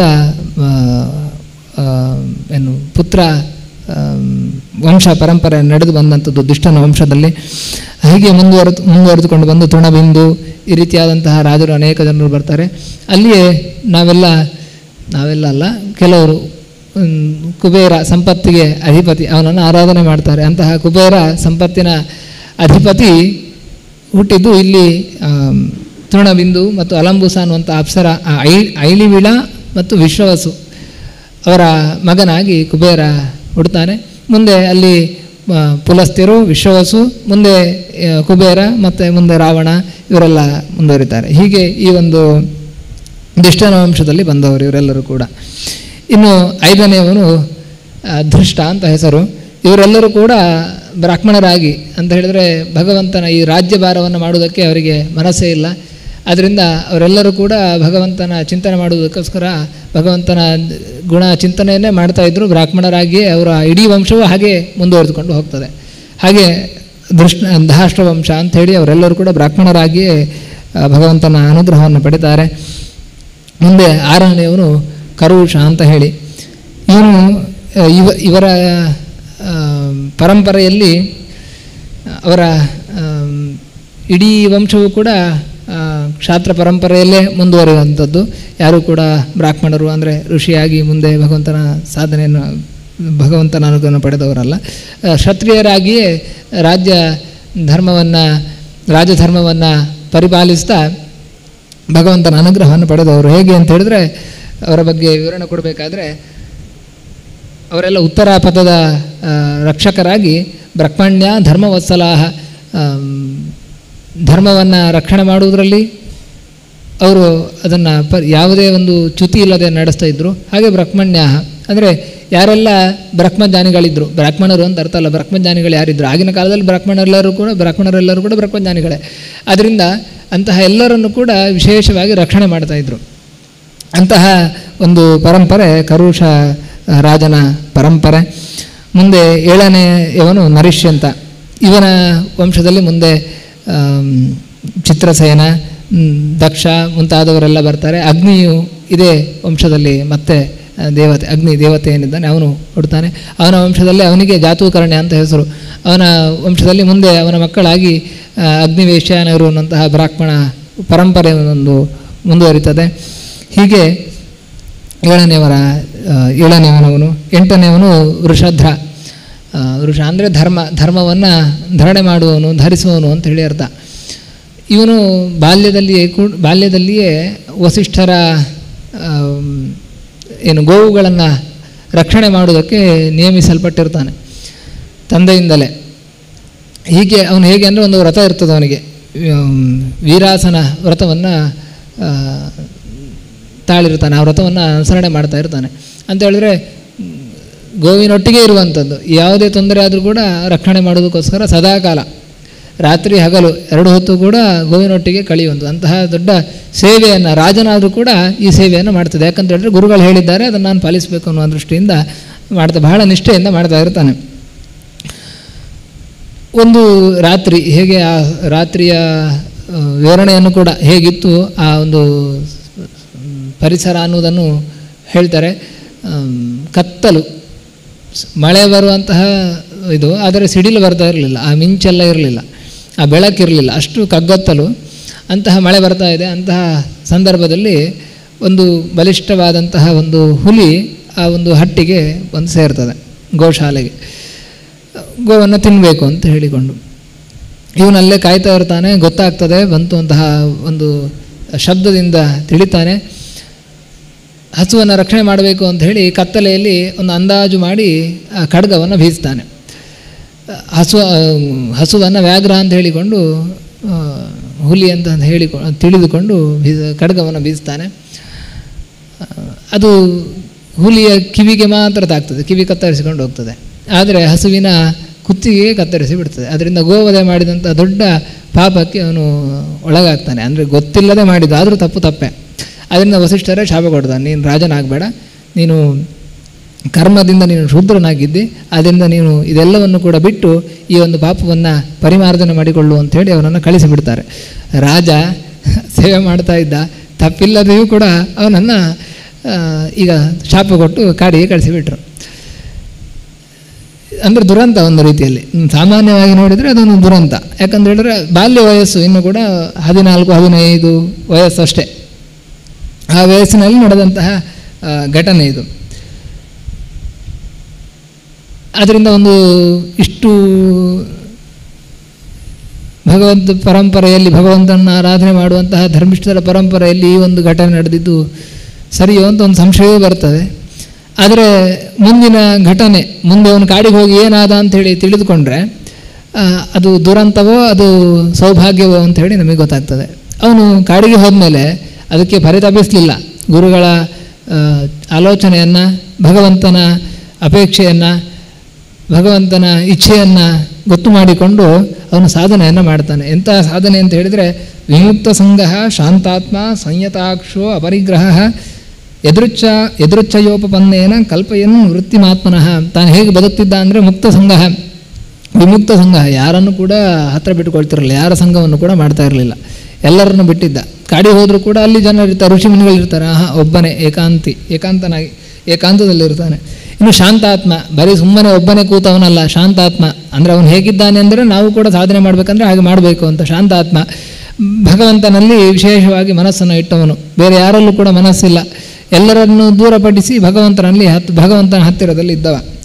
ಮತ್ತು ತನ್ನ ಎಲ್ಲ ಇಂದ್ರಿಯಗಳನ್ನು ಕೂಡ ಗೆದ್ದವನು, ಜಿತೇಂದ್ರಿಯನಾದವನು, ಅಪರಿಗ್ರಹ. ಇನ್ನು ಬದುಕಬೇಕಲ್ಲ, ದೇಹವನ್ನು ಭರಣೆ ಮಾಡಬೇಕಲ್ಲ, ಅದಕ್ಕೇನು ಮಾಡ್ತಿದ್ದ, ಅಪರಿಗ್ರಹ. ಯಾರು ಕೊಟ್ಟರು ಏನು ತಗೊಳ್ತಿಲ್ಲ. ಯಾಕಂತ ಹೇಳಿದ್ರೆ ಜ್ಞಾನಿಗಳು ಅಂತ ಹೇಳುವಾಗ, ಋಷಿಗಳು ಅಂತ ಹೇಳುವಾಗ ಬಂದು ಸೇವೆಯನ್ನು ಮಾಡ್ತಾರೆ, ಯಾರನ್ನು ಹತ್ರ ಸೇರಿಸ್ಕೊಳ್ತಿರಲಿಲ್ಲ. ಯಾರು ಬಂದರೆ ಅವ್ರ ಹತ್ರ ಏನು ಕೊಟ್ಟರು ಕೂಡ ತಗೊಳ್ತಾನೆ ಇರಲಿಲ್ಲ. ಅವನು ತಗೊಳ್ತಿರ್ಲಿಲ್ಲ ಅಂತ ಹೇಳಿದ್ರೆ ಅವನೇ ಏನಾದರೂ ಅಡಿಗೆ ಮಾಡಿಕೊಂಡು ತಿಂತಿದ್ನೋ ಅಂತ ಹೇಳಿದರೆ ಆಹಾರಕ್ಕೋಸ್ಕರ ಇಲ್ಲ. ಎದೃಚ್ಛಯ ಉಪಬಂಧೇನ, ಏನು ಸಿಗ್ತದೋ ಅದನ್ನು ತಿಂತಿದ್ದ ಅಷ್ಟೇ. ಕಾಡಿನಲ್ಲಿ ಏನು ಆಹಾರ ಸಿಗ್ತದೋ ಅದನ್ನೇ ತಿಂದು ಅದೇನು ದೇಹಕ್ಕೆ ಬೇಕಾಗುವಷ್ಟು ಮಾತ್ರ. ಹೀಗೆ ಕಠಿಣವಾದಂತಹ ವ್ರತವನ್ನು ಮಾಡ್ತಾ ಕೊನೆಗೆ ಕಾಡುಗಿಚ್ಚಿನಲ್ಲಿ ತನ್ನ ದೇಹವನ್ನು ತ್ಯಾಗ ಮಾಡಿಕೊಂಡು ಭಗವಂತನ ಅನುಗ್ರಹವನ್ನು ಪಡೆದಾನೆ, ಮೋಕ್ಷಕ್ಕೆ ಹೋಗ್ತಾನೆ. ಅದರಿಂದ 15-16 ವಯಸ್ಸಿನಲ್ಲಿ ಮೋಕ್ಷವನ್ನು ಪಡೆದಾನೆ. ಅದೇ ರಾಜನಾಗಿದ್ದರೆ ಎಷ್ಟೋ ಆಗಲ್ಲ, 1000 ವರ್ಷಗಳ, ಸಹಸ್ರ ವರ್ಷಗಳ ಕಾಲ ರಾಜ್ಯಭಾರ. ಆದ್ದರಿಂದ ಅಷ್ಟು ವರ್ಷ ರಾಜ್ಯಭಾರ ಮಾಡಬೇಕು, ಅದೇನು ತಪ್ಪು ಅಂತಲ್ಲ. ಆದರೆ ಅವನಿಗೆ ಅವನ ಪ್ರಾರಬ್ಧ ಕರ್ಮ ಏನು ಅನುಭವಿಸಬೇಕಿತ್ತು ಅದು ಅಷ್ಟೇ ಇತ್ತು. ಅದರ ನಂತರ ಅವನಿಗೆ ಮೋಕ್ಷ ಇತ್ತು. ಆದ್ದರಿಂದ ಈ ರಾಜಧರ್ಮವನ್ನು ಅನುಸರಿಸದೆ ಋಷಿ ಮಾರ್ಗದಲ್ಲಿ, ಜ್ಞಾನ ಮಾರ್ಗದಲ್ಲಿ ಅವನು ಮುನ್ನಡೆದು ಅತ್ಯಂತ ಬೇಗ ಕೈಶೋರವಯ ಪರಂಗತಃ ಅಂತ ಹೇಳಿ ಭಾಗವತದಲ್ಲಿ ಹೇಳುವಂಥದ್ದು. ಅಂದರೆ ಬಾಲ್ಯಾವಸ್ಥೆಯೇ ಪರಂಗತಃ, ಭಗವಂತನನ್ನು ಸೇರಿದವನು ಅಂಥೇಳಿ ವಿಶೇಷವಾಗಿ ಅವನನ್ನು ಕೊಂಡಾಡ್ತಾರೆ. ಅದರಿಂದ ಅವನಿಗೆ ಅದು ದುರಂತ ಅಲ್ಲ, ಅವನಿಗೆ ಅದು ಸೌಭಾಗ್ಯ. ಬೇಗ ಭಗವಂತನ ಅನುಗ್ರಹವನ್ನು ಸಂಪಾದನೆ ಮಾಡಿದ. ಅಂತಹ ಪರಂಪರೆ ಋಷಧ್ರನ ಪರಂಪರೆ. ಮುಂದೆ ಯಾರಿಲ್ಲ, ಅವನೇ ಅಲ್ಲ ಕೊನೆ. ನಂತರ ಮಗ ಯಾರಿಲ್ಲ. ಬಾಲ್ಯದಲ್ಲೇ ಅವನು ಮುಂದೆ ಹೋದ. ಬಾಲ್ಯದಲ್ಲೇ ಭಗವಂತನ ಅನುಗ್ರಹವನ್ನು ಸಂಪಾದನೆಯನ್ನು ಮಾಡಿದ. ಮುಂದೆ 9ನೇವನು ನಾಭಾಗ ರಾಜ ಹೌದು, ಜ್ಞಾನಿಯೂ ಹೌದು. ಹೇಗೆ ಅಂತ ಹೇಳಿದರೆ 6ನೇ ಈ ಸತ್ರಯಾಗ ನಡೀತಾ ಇರ್ತದೆ. ಅಂಗೀರಸರು ಅದರ ಪುರೋಹಿತರು.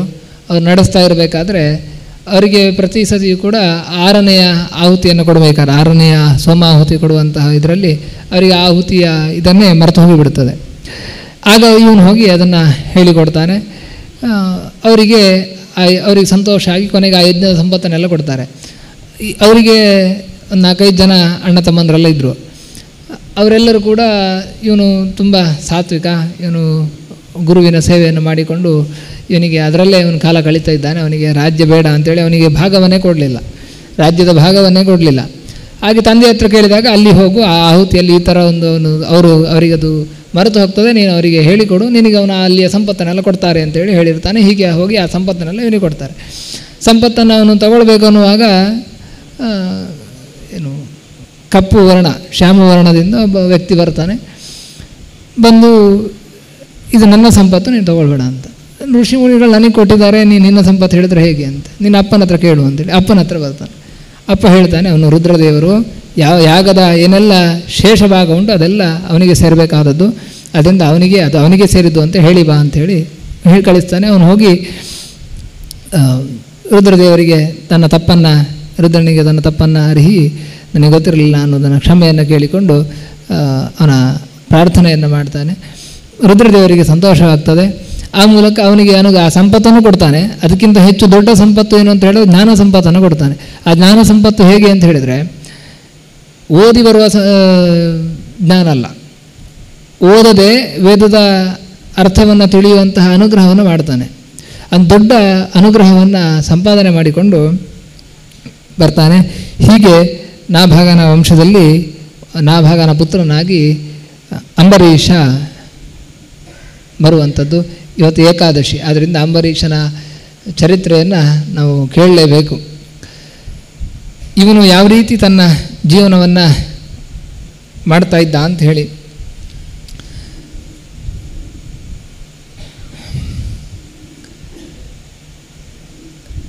ನಮ್ಮಲ್ಲಿ ನಾವೆಲ್ಲ ಏಕಾದಶಿ ಅಂತ ಹೇಳಿದರೆ ಉಪವಾಸ ಅಂತ ಹೇಳಿದರೆ ಭಗವಂತನ ಹತ್ತಿರ ವಾಸ ಮಾಡಬೇಕು. ನಾವು ಅವತ್ತು ಮಾತ್ರ, ಬೇರೆ ದಿವಸ ಆದರೂ ಹೆಚ್ಚು ದೇವರ ಚಿಂತನೆ ಮಾಡ್ತೀವೇನೋ, ಏಕಾದಶಿ ಮಾತ್ರ ಉಪವಾಸ ಮಾಡಿದ್ವಿ ಅಂದರೆ ನಾವು ದೇವರ ಚಿಂತನೆ ಮಾಡೋದಿಲ್ಲ. ನಮಗೆ ಹಸಿವಿದ್ದೇ ಚಿಂತೆ, ಮತ್ತು ತಲೆ ಬಿಸಿ ಆಗ್ತದೆ, ತಲೆನೋವು ಬರ್ತದೆ, ಮತ್ತೊಂದು ಅಂತ ಹೇಳಿಕೊಂಡು ರೆಸ್ಟ್ ಮಾಡ್ತಾ ಇರ್ತೇವೆ. ಅದು ಉಪವಾಸ ಅಲ್ಲ. ಅಂಬರೀಷ ಹೇಗಿದ್ದ ಅಂತ, ಉಪವಾಸದ ಅವನ ವ್ರತ ಹೇಗಿತ್ತು ಅದು ಮುಂದೆ ಹೇಳ್ತಾರೆ. ಅವನ ಇಡೀ ಜೀವನವೇ ಹೇಗಿತ್ತು ಅಂತ ಹೇಳ್ತಾರೆ.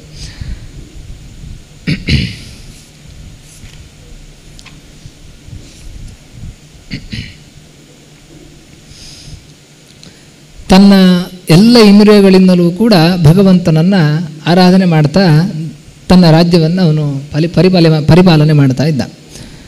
ಸವೈ ಮನಃಕೃಷ್ಣ ಪದಾರವಿಂದಯೋರ್ ವಚಾಂಸ ವೈಕುಂಠ ಗುಣಾನುವರ್ಣನೆ ಕರೋ ಹರೇರ್ ಮಂದಿರ ಮಾರ್ಜನಾದಿಶು ಶ್ರುತಿಂ ಚಕಾರಾಚ್ಯುತ ಸತ್ಕಥೋದಯೇ.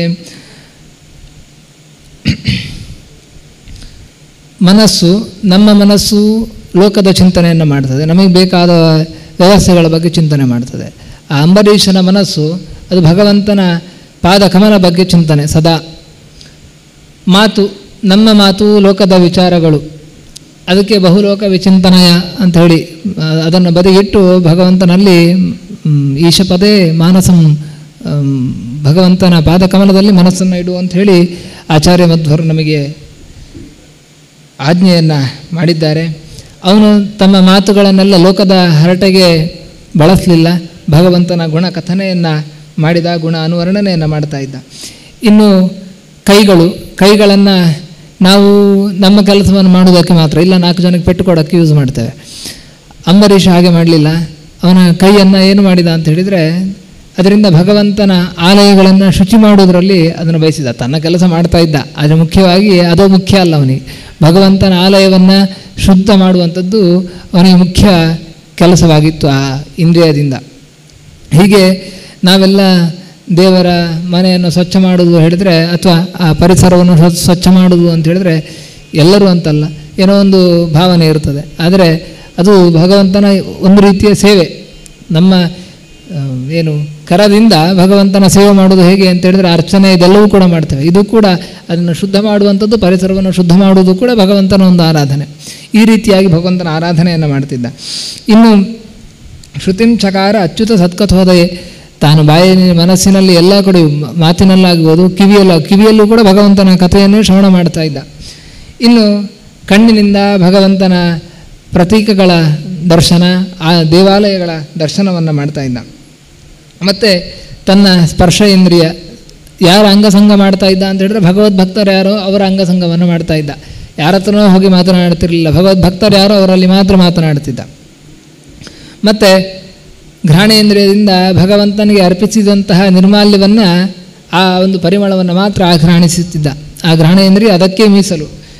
ಇನ್ನು ರಸನೇಂದ್ರಿಯ, ಯಾವ್ಯಾವುದೋ ರುಚಿಕರವಾದಂತಹ ಖಾದ್ಯಗಳನ್ನು ತಿನ್ನುವುದರಲ್ಲಿ ಅವನಿಗೆ ಮನಸ್ಸಿರಲಿಲ್ಲ. ಭಗವಂತನಿಗೆ ಭಗವದರ್ಪಿತವಾದಂತಹ ಅನ್ನವನ್ನೇ, ನೈವೇದ್ಯವನ್ನೇ, ಸಮರ್ಪಣೆ ಮಾಡಿದ ಅನ್ನವನ್ನೇ ಅವನು ಉಣ್ಣುತ್ತಿದ್ದ. ಯಾವ ಖಾದ್ಯವಾದರೂ ಭಗವದರ್ಪಿತವಾಗಿರಬೇಕು. ನಮಗೆ ಇದು ಬಹಳ ಕಷ್ಟ ಈಗಿನ ಕಾಲದಲ್ಲಿ. ಯಾಕಂತ ಹೇಳಿದ್ರೆ ನಾವು ಬೇರೆ ಬೇರೆ ತಿನ್ನುವುದರಲ್ಲಿ ಬಹಳ ನಮಗೆ ಒಂದು ಇಷ್ಟ ಅದರಲ್ಲಿ ನಮಗೆ.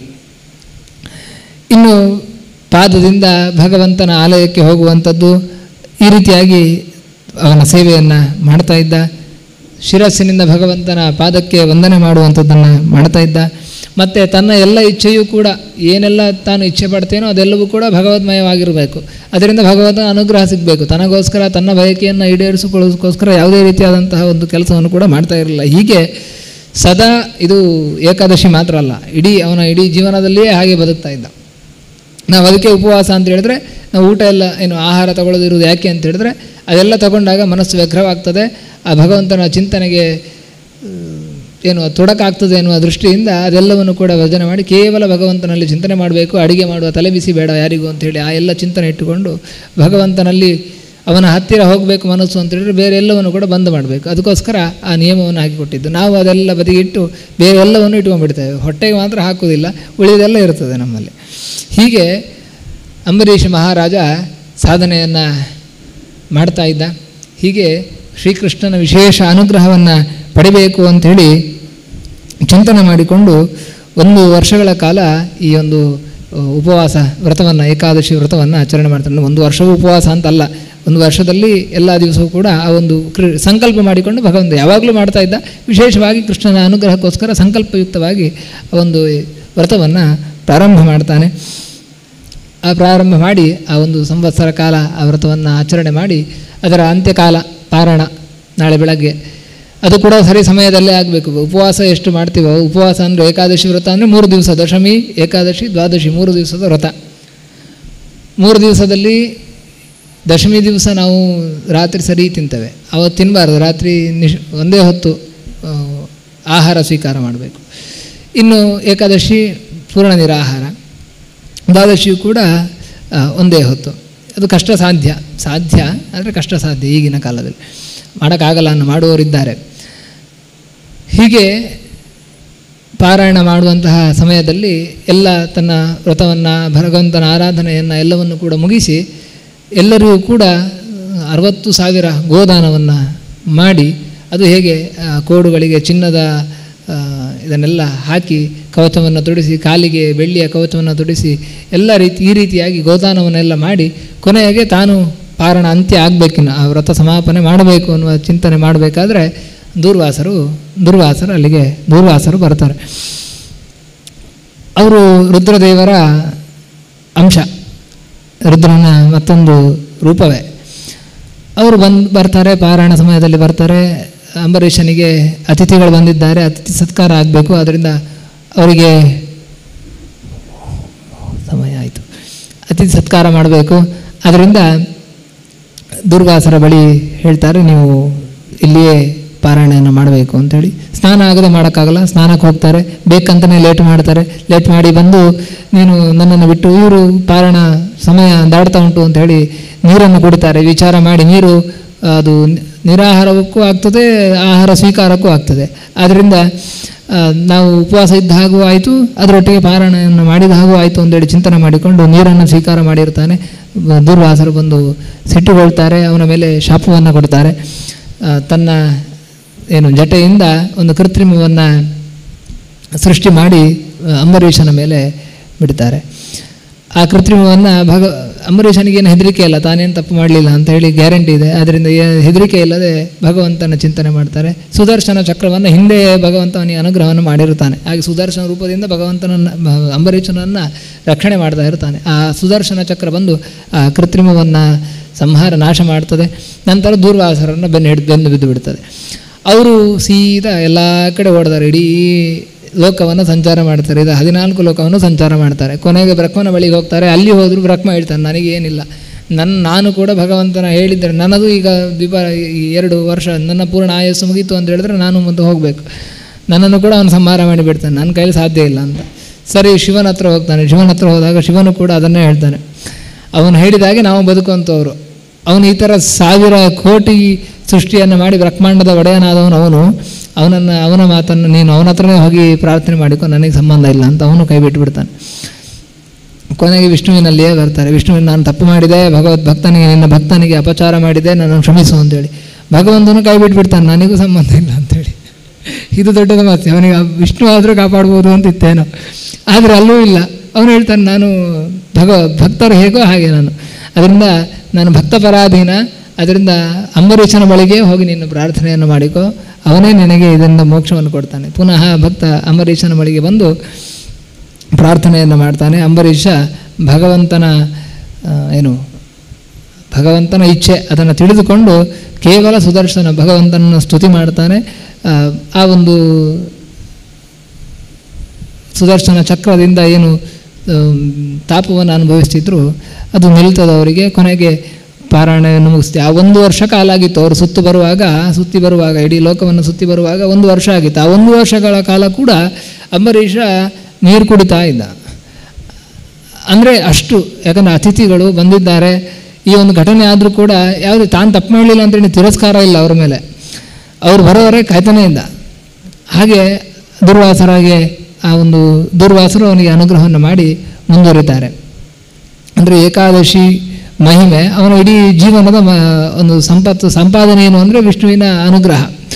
ಆದ್ದರಿಂದ ಅಂತಹ ಒಂದು ರಕ್ಷಣೆಯನ್ನು ಪಡೆದುಕೊಂಡು ಅವನು ತನ್ನ ಸಾಧನೆಯನ್ನು ಮುಂದುವರಿಸ್ತಾನೆ. ಅಲ್ಲಿ ವರ್ಣನೆ ಮಾಡಬೇಕಾದ್ರೆ ಬ್ರಹ್ಮಾದಿಗಳಿಗಿಂತ ಹೆಚ್ಚು ಸಾಧನೆ ಮಾಡಿದವನು ಅಂಬರೀಷ ರಾಜ ಅಂತ ಹೇಳೆಲ್ಲ ಉಲ್ಲೇಖ ಮಾಡ್ತಾರೆ. ಬ್ರಹ್ಮದೇವತೆ ಅಂದರೆ ಬ್ರಹ್ಮದೇವತೆಗಳಿಗಿಂತ ಉತ್ತಮನು ಅಂತ ಹೇಳುವಲ್ಲಿ ಹಾಗೆ ಉಲ್ಲೇಖ ಮಾಡ್ತಾರೆ. ಇದೆಲ್ಲ ಬರುವಾಗ ಮತ್ತೆ ಸಂಶಯ ಆಗ್ತದೆ. ಅದಕ್ಕೆ ಆಚಾರ್ಯರು ತಾತ್ಪರ್ಯದಲ್ಲಿ ಅದಕ್ಕೆ ವಿವರಣೆಯನ್ನು ಕೊಡ್ತಾರೆ. ಯಾಕೆ ಈ ಘಟನೆಯನ್ನು ನಡೆಸಿದರು, ಅಲ್ಲಿ ಯಾಕೆ ಹೇಳಿದರು ಅಂತ ಹೇಳಿದ್ರೆ, ಅವನ ಕೀರ್ತಿಯನ್ನು, ಅವನು ಭಗವದ್ಭಕ್ತ, ಅವನ ಕೀರ್ತಿ ಎಲ್ಲೆಡೆ ಪಸರಿಸಬೇಕು ಅನ್ನೋ ದೃಷ್ಟಿಯಿಂದ ಆ ಒಂದು ಮಾತನ್ನು ಹೇಳಿದ್ದಾರೆ ಹೊರತು ಬ್ರಹ್ಮಾದಿ ದೇವತೆಗಳಿಗಿಂತ ಉತ್ತಮ ಅಂತ ಹೇಳಿ ಅರ್ಥ ಅಲ್ಲ. ಅವನು ಉತ್ತಮನೇ, ಆದರೆ ಅವರಿಗಿಂತ ಉತ್ತಮ ಅಲ್ಲ. ಅವನ ಕೀರ್ತಿ ಎಲ್ಲೆಡೆ ಪಸರಿಸಬೇಕು, ಅವನ ಆ ಒಂದು ವ್ರತದ ನಿಷ್ಠೆ ಅನ್ನೋದನ್ನು ಎಲ್ಲರಿಗೂ ತಿಳಿಸಬೇಕು ಅನ್ನೋ ದೃಷ್ಟಿಯಲ್ಲಿ ಆ ಮಾತುಗಳನ್ನು ಅಲ್ಲಿ ಉಲ್ಲೇಖ ಮಾಡಿದ್ದಾರೆ ಅಂತೇಳಿ ತಿಳಿಸ್ತಾ, ಇನ್ನು ರುದ್ರದೇವನ ಅವತಾರರೇ ದುರ್ವಾಸರು ಆದದ್ರಿಂದ ಅವರಿಗೂ ಕೂಡ ಈ ವಿಷಯ ಗೊತ್ತುಂಟು. ಆದರೂ ಕೂಡ ವಿಷ್ಣುವಿನ ಪಾರಮ್ಯವನ್ನು ತಿಳಿಸಬೇಕು, ವಿಷ್ಣು ಭಕ್ತರ ಪಾರಮ್ಯವನ್ನು ತಿಳಿಸಬೇಕು ಅನ್ನೋ ದೃಷ್ಟಿಯಿಂದ ಅವರು ಕೂಡ ಈ ಒಂದು ಪರೀಕ್ಷೆಯನ್ನು ಮಾಡ್ತಾರೆ. ಆದರೆ ಅವರಿಗೆ ಒಂದು ಸ್ವಲ್ಪ ಅಹಂಕಾರ ಇರ್ತದೆ. ಆ ಭಗವದ್ಭಕ್ತನಿಗೆ ಅಪಚಾರವನ್ನು ಮಾಡ್ತಾರೆ, ಅಸುರಾವೇಶ ಆಗಿರ್ತದೆ ಆ ಕ್ಷಣದಲ್ಲಿ. ಮತ್ತೆ ಅವರಿಗೆ ಇದೆಲ್ಲವೂ ಗೊತ್ತುಂಟು. ವಿಷ್ಣು ಹತ್ರ ಹೋದ್ರು, ಬ್ರಹ್ಮನ ಹತ್ರ ಹೋದರು, ಶಿವನ ಹತ್ರ ಹೋದರು, ಎಲ್ಲಿ ಹೋದರೂ ಅದಾಗೋದಿಲ್ಲ. ವಿಷ್ಣು ಹತ್ರ ಹೋದರು, ಅವನು ಹೇಳಿದ ಇದೇ ಮಾತು ಅಂತಲೂ ಗೊತ್ತುಂಟು ಅವರಿಗೆ. ಮತ್ತೆ ನಾನು ಇಲ್ಲಿ ಬರಬೇಕಂತನೂ ಗೊತ್ತುಂಟು. ಆದರೆ ತಾನು ಮಾಡಿದ ಆ ಒಂದು ಭಗವದ್ಭಕ್ತನಿಗೆ ಏನು ಅಪಚಾರ ಮಾಡಿದ್ದೇನೆ, ಅದಕ್ಕೋಸ್ಕರ ಅವರು ಕೂಡ 1 ವರ್ಷ ಆ ಒಂದು ಅನುಭವಿಸಿದರು. ಹೀಗೆ ಆ ಅಂಬರೀಷನ ಮಹಿಮೆಯನ್ನು ತಿಳಿಸೋದಕ್ಕೋಸ್ಕರ ರುದ್ರನೇ ಇನ್ನೊಂದು ಸ್ವರೂಪವನ್ನು ಎತ್ತಿ ಅಂಬರೀಷನಿಗೆ ಅನುಗ್ರಹವನ್ನೇ ಮಾಡ್ತಾನೆ. ಹೀಗೆ ಅಂಬರೀಷನ ಚರಿತ್ರೆಯನ್ನು ತಿಳಿಸ್ತಾರೆ. ಇದನ್ನು ಅಂಬರೀಷನ ಚರಿತ್ರೆಯನ್ನು ಯಾರು ಕೇಳ್ತಾರೆ ಅವರಿಗೆ ಫಲವನ್ನು ಹೇಳ್ತಾರೆ. ಬೇರೆ ಎಂತೆಂಥದೋ ಫಲ ಹೇಳಲ್ಲ, ಕೊನೆಗೆ ಹೇಳ್ತಾರೆ ಇದಿಷ್ಟು ಚರಿತ್ರೆಯನ್ನು ಕೇಳಿದರೆ ಎಂಥ ಫಲ ಅಂತ ಹೇಳಿದರೆ ಏನೋ ಸಂಪತ್ತು ಸಿಗ್ತದೆ ಹೇಳೋದಿಲ್ಲ. ನನ್ನ ಭಕ್ತನಾಗ್ತಾನೆ ಅಂತೇಳಿ, ಭಗವದ್ಭಕ್ತನಾಗ್ತಾನೆ ಈ ಚರಿತ್ರೆಯನ್ನು ಕೇಳಿದವನು ಅಂತ ಅಷ್ಟೇ ಹೇಳಿಬಿಡ್ತಾರೆ. ಮತ್ತೇನೂ ಹೇಳೋದಿಲ್ಲ.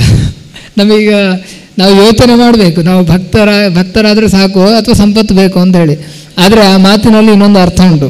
ಯಾಕಂತ ಹೇಳಿದ್ರೆ ಹಿಂದೆ ವಿಷ್ಣು ಶ್ರೀಹರಿ ಹೇಳಿದ್ದಾನೆ, ಏನು ಹೇಳಿದ್ದಾನೆ, ನಾನು ಭಕ್ತರ ಅಧೀನ ಅಂತ ಹೇಳಿ. ಅವನು ಭಕ್ತ ಆದರೆ ಏನಾಯಿತು, ಭಗವಂತ ಅವನ ಅಧೀನ ಆಯಿತು. ಭಗವದ್ಭಕ್ತ ಅಂತ ಹೇಳಿದ್ರೆ ಭಗವಂತನ ನಮ್ಮ ಅಧೀನ ಆದ ಅಂತಾಯಿತು. ಅವನೇ ನಮ್ಮ ಅಧೀನ ಅಂತ ಹೇಳಿದ್ರೆ ನಮಗಿನ್ನೇನು ಕೊರತೆ ಇಲ್ಲ.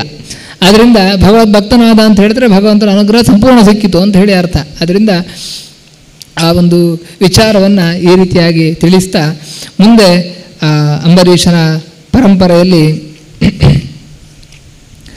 ವಿರೂಪ, ಕೇತುಮಾನ್, ಶಂಭು ಅನ್ನುವಂಥವರು ಅವನ ಪುತ್ರರಾಗಿ ಬರ್ತಾರೆ. ಅದೇ ಪರಂಪರೆ ಮುಂದುವರಿತದೆ.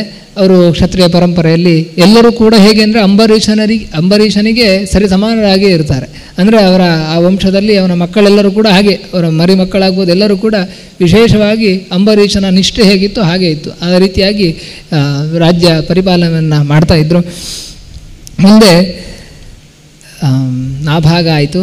ನಭ ಅವನ ವಂಶವೂ ಕೂಡ ಅವರು ಕೂಡ ಹೆಚ್ಚು ಅದರ ವಿಸ್ತಾರವನ್ನು ಕೊಡೋದಿಲ್ಲ, 1-2 ರಾಜರ ಉಲ್ಲೇಖವನ್ನು ಮಾಡ್ತಾರೆ. ಹೀಗೆ ಅವನ ಪರಂಪರೆ ಮುಂದುವರಿತದೆ. ಈಗ ನಾವು ಮೊದಲ ವಿಚಾರಕ್ಕೆ ಬರಬೇಕು. ಸಮಯ ತೊಂದರೆ ಇಲ್ಲಲ್ಲ.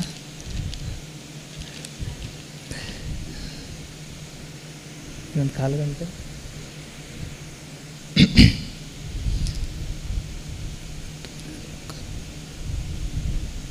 1/4 ಗಂಟೆ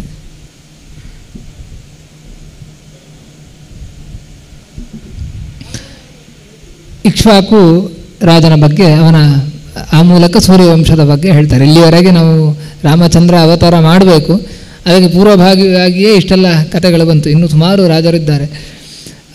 ಇಕ್ಷ್ವಾಕುವಿನ ಮಗನಾಗಿ ವಿಕುಕ್ಷಿ ಹುಡ್ತಾನೆ. ಅವನಿಗೆ ಶಶಾದ ಅಂತ ಹೆಸರು. ಒಮ್ಮೆ ಶ್ರಾದ್ದದ ಸಮಯದಲ್ಲಿ ಅದಕ್ಕೆ ಬೇಕಾದಂತಹ ಏನು ಮಾಂಸವನ್ನು ತರುವುದಕ್ಕೆ ಕಳಿಸಿರ್ತಾನೆ ಗಾಡಿಗೆ. ಅವನು ಮೊಲವನ್ನು ಬೇಟೆಯಾಡಿ ತರ್ತಾನೆ, ಅವನಿಗೆ ತುಂಬ ಹಸಿವಾಗಿರ್ತದೆ.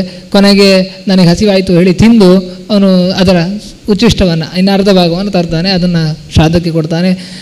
ಗೊತ್ತಾಗ್ತದೆ ವಸಿಷ್ಠರಿಗೆ, ಅವರು ಶಾಪ ಕೊಡ್ತಾರೆ, ಇದು ಉಚ್ಚಿಷ್ಟವಾಗಿದೆ, ಈ ರೀತಿಯಾಗಿ ಮಾಡಿದ್ದು ತಪ್ಪು ಅಂಥೇಳಿ ಅವನಿಗೆ ಶಾಪವನ್ನು ಕೊಡ್ತಾರೆ. ಹೀಗೆ ಮುಂದೆ ಅವನ ಪರಂಪರೆ, ಅವನಿಗೆ ಇಕ್ಷ್ವಾಕು 3 ಜನ ಮಕ್ಕಳು, ವಿಕುಕ್ಷಿ, ನಿಮಿ, ದಂಡಕ. ನಿಮಿ ಕೊನೆಯಲ್ಲಿ ಅವರ ಬಗ್ಗೆ ವಿವರಣೆಯನ್ನು ಕೊಡ್ತಾರೆ. ಅವನ ಮಗನಾಗಿ ಪುರಂದಯ, ಅವನಿಗೆ 3 ಹೆಸರು, ಪುರಂದಯ, ಇಂದ್ರವಾಹ, ಕಕುತ್ಸ ಅಂತ ಹೇಳಿ. ಅವನು ಇಂದ್ರನ ಪರವಾಗಿ ಯುದ್ಧವನ್ನು ಮಾಡಿ ದೈತ್ಯರ ಪುರವನ್ನು ಗೆದ್ದುಕೊಟ್ಟಿದ್ದರಿಂದ ಅವನಿಗೆ ಪುರಂದಯ ಅಂತ ಹೆಸರು. ಇನ್ನು ಇಂದ್ರವಾಹ, ಅವನು ಪ್ರಾರ್ಥನೆಯನ್ನು ಮಾಡಿದ್ದ, ನೀನೇ ನನ್ನ ಯುದ್ಧದಲ್ಲಿ ನನಗೆ ನೀನು ವಾಹನವಾಗಿರಬೇಕು ಅಂತ ಇಂದ್ರನಿಗೆ. ಹಾಗೆ ಭಗವಂತನ ಆಜ್ಞೆಯ ಪ್ರಕಾರ ಇಂದ್ರನು ಕೂಡ ಋಷಭನಾಗಿ ಅವನಿಗೆ ವಾಹನನಾಗಿದ್ದ, ಅದರಿಂದ ಅವನಿಗೆ ಇಂದ್ರವಾಹ ಅಂತ ಹೆಸರು. ಕಕುತ್ಸ ಅಂತ ಹೇಳಿ ಏನು ಕಕುದ್ಮಿ, ಆ ಋಷಭದ ಮೇಲೆ ಕೂತಿದ್ದರಿಂದ ಅವನಿಗೆ ಕಕುತ್ಸ ಅಂತೇಳಿ ಹೆಸರು. ಹೀಗೆ 3 ಹೆಸರು. ಅವನ ಮಗನಾಗಿ ಕುವಲಯಾಶ್ವ, ಅವರ ವಂಶ ಹೀಗೆ ಬೆಳೆದ ಬರ್ತದೆ. ಅದರಲ್ಲಿ ಕುವಲಯಾಶ್ವ ಒಬ್ಬ. ಅವನು ಹೀಗೆ ಉದಂಕಮನಿ ಅಂತ ದೊಡ್ಡ ಜ್ಞಾನಿಗಳು, ಅವರನ್ನು ಸಂತೋಷಪಡಿಸಬೇಕು ಅಂಥೇಳಿ ಅವರು ಹೇಳಿದರು ಅಂಥೇಳಿ ಆ ಕಾಲದಲ್ಲಿ ದುಂದು ಅಂತ ಒಬ್ಬ ರಾಕ್ಷಸ, ಅವನ ಬಾಯಿಯಿಂದ ಬೆಂಕಿ ಉಗುಳುತ್ತಾ ಇದ್ದಂತೆ. ಅಂತಹ ರಾಕ್ಷಸ ಅವನನ್ನು ಸಂಹಾರ ಮಾಡುವುದಕ್ಕೆ ತನ್ನ 21,000 ಮಕ್ಕಳೊಡೆ ಹೋಗ್ತಾನೆ. ಮಕ್ಕಳೆಲ್ಲ ಆ ಒಂದು ಅಗ್ನಿಯಲ್ಲಿ ಭಸ್ಮರಾಗ್ತಾರೆ. ಆದರೆ ಅವನು ಆ ದುಂದುವನ್ನು ಸಂಹಾರ ಮಾಡಿ ವಿಶೇಷವಾಗಿ ಋಷಿಗಳ ಅನುಗ್ರಹವನ್ನು ಪಡಿತಾನೆ.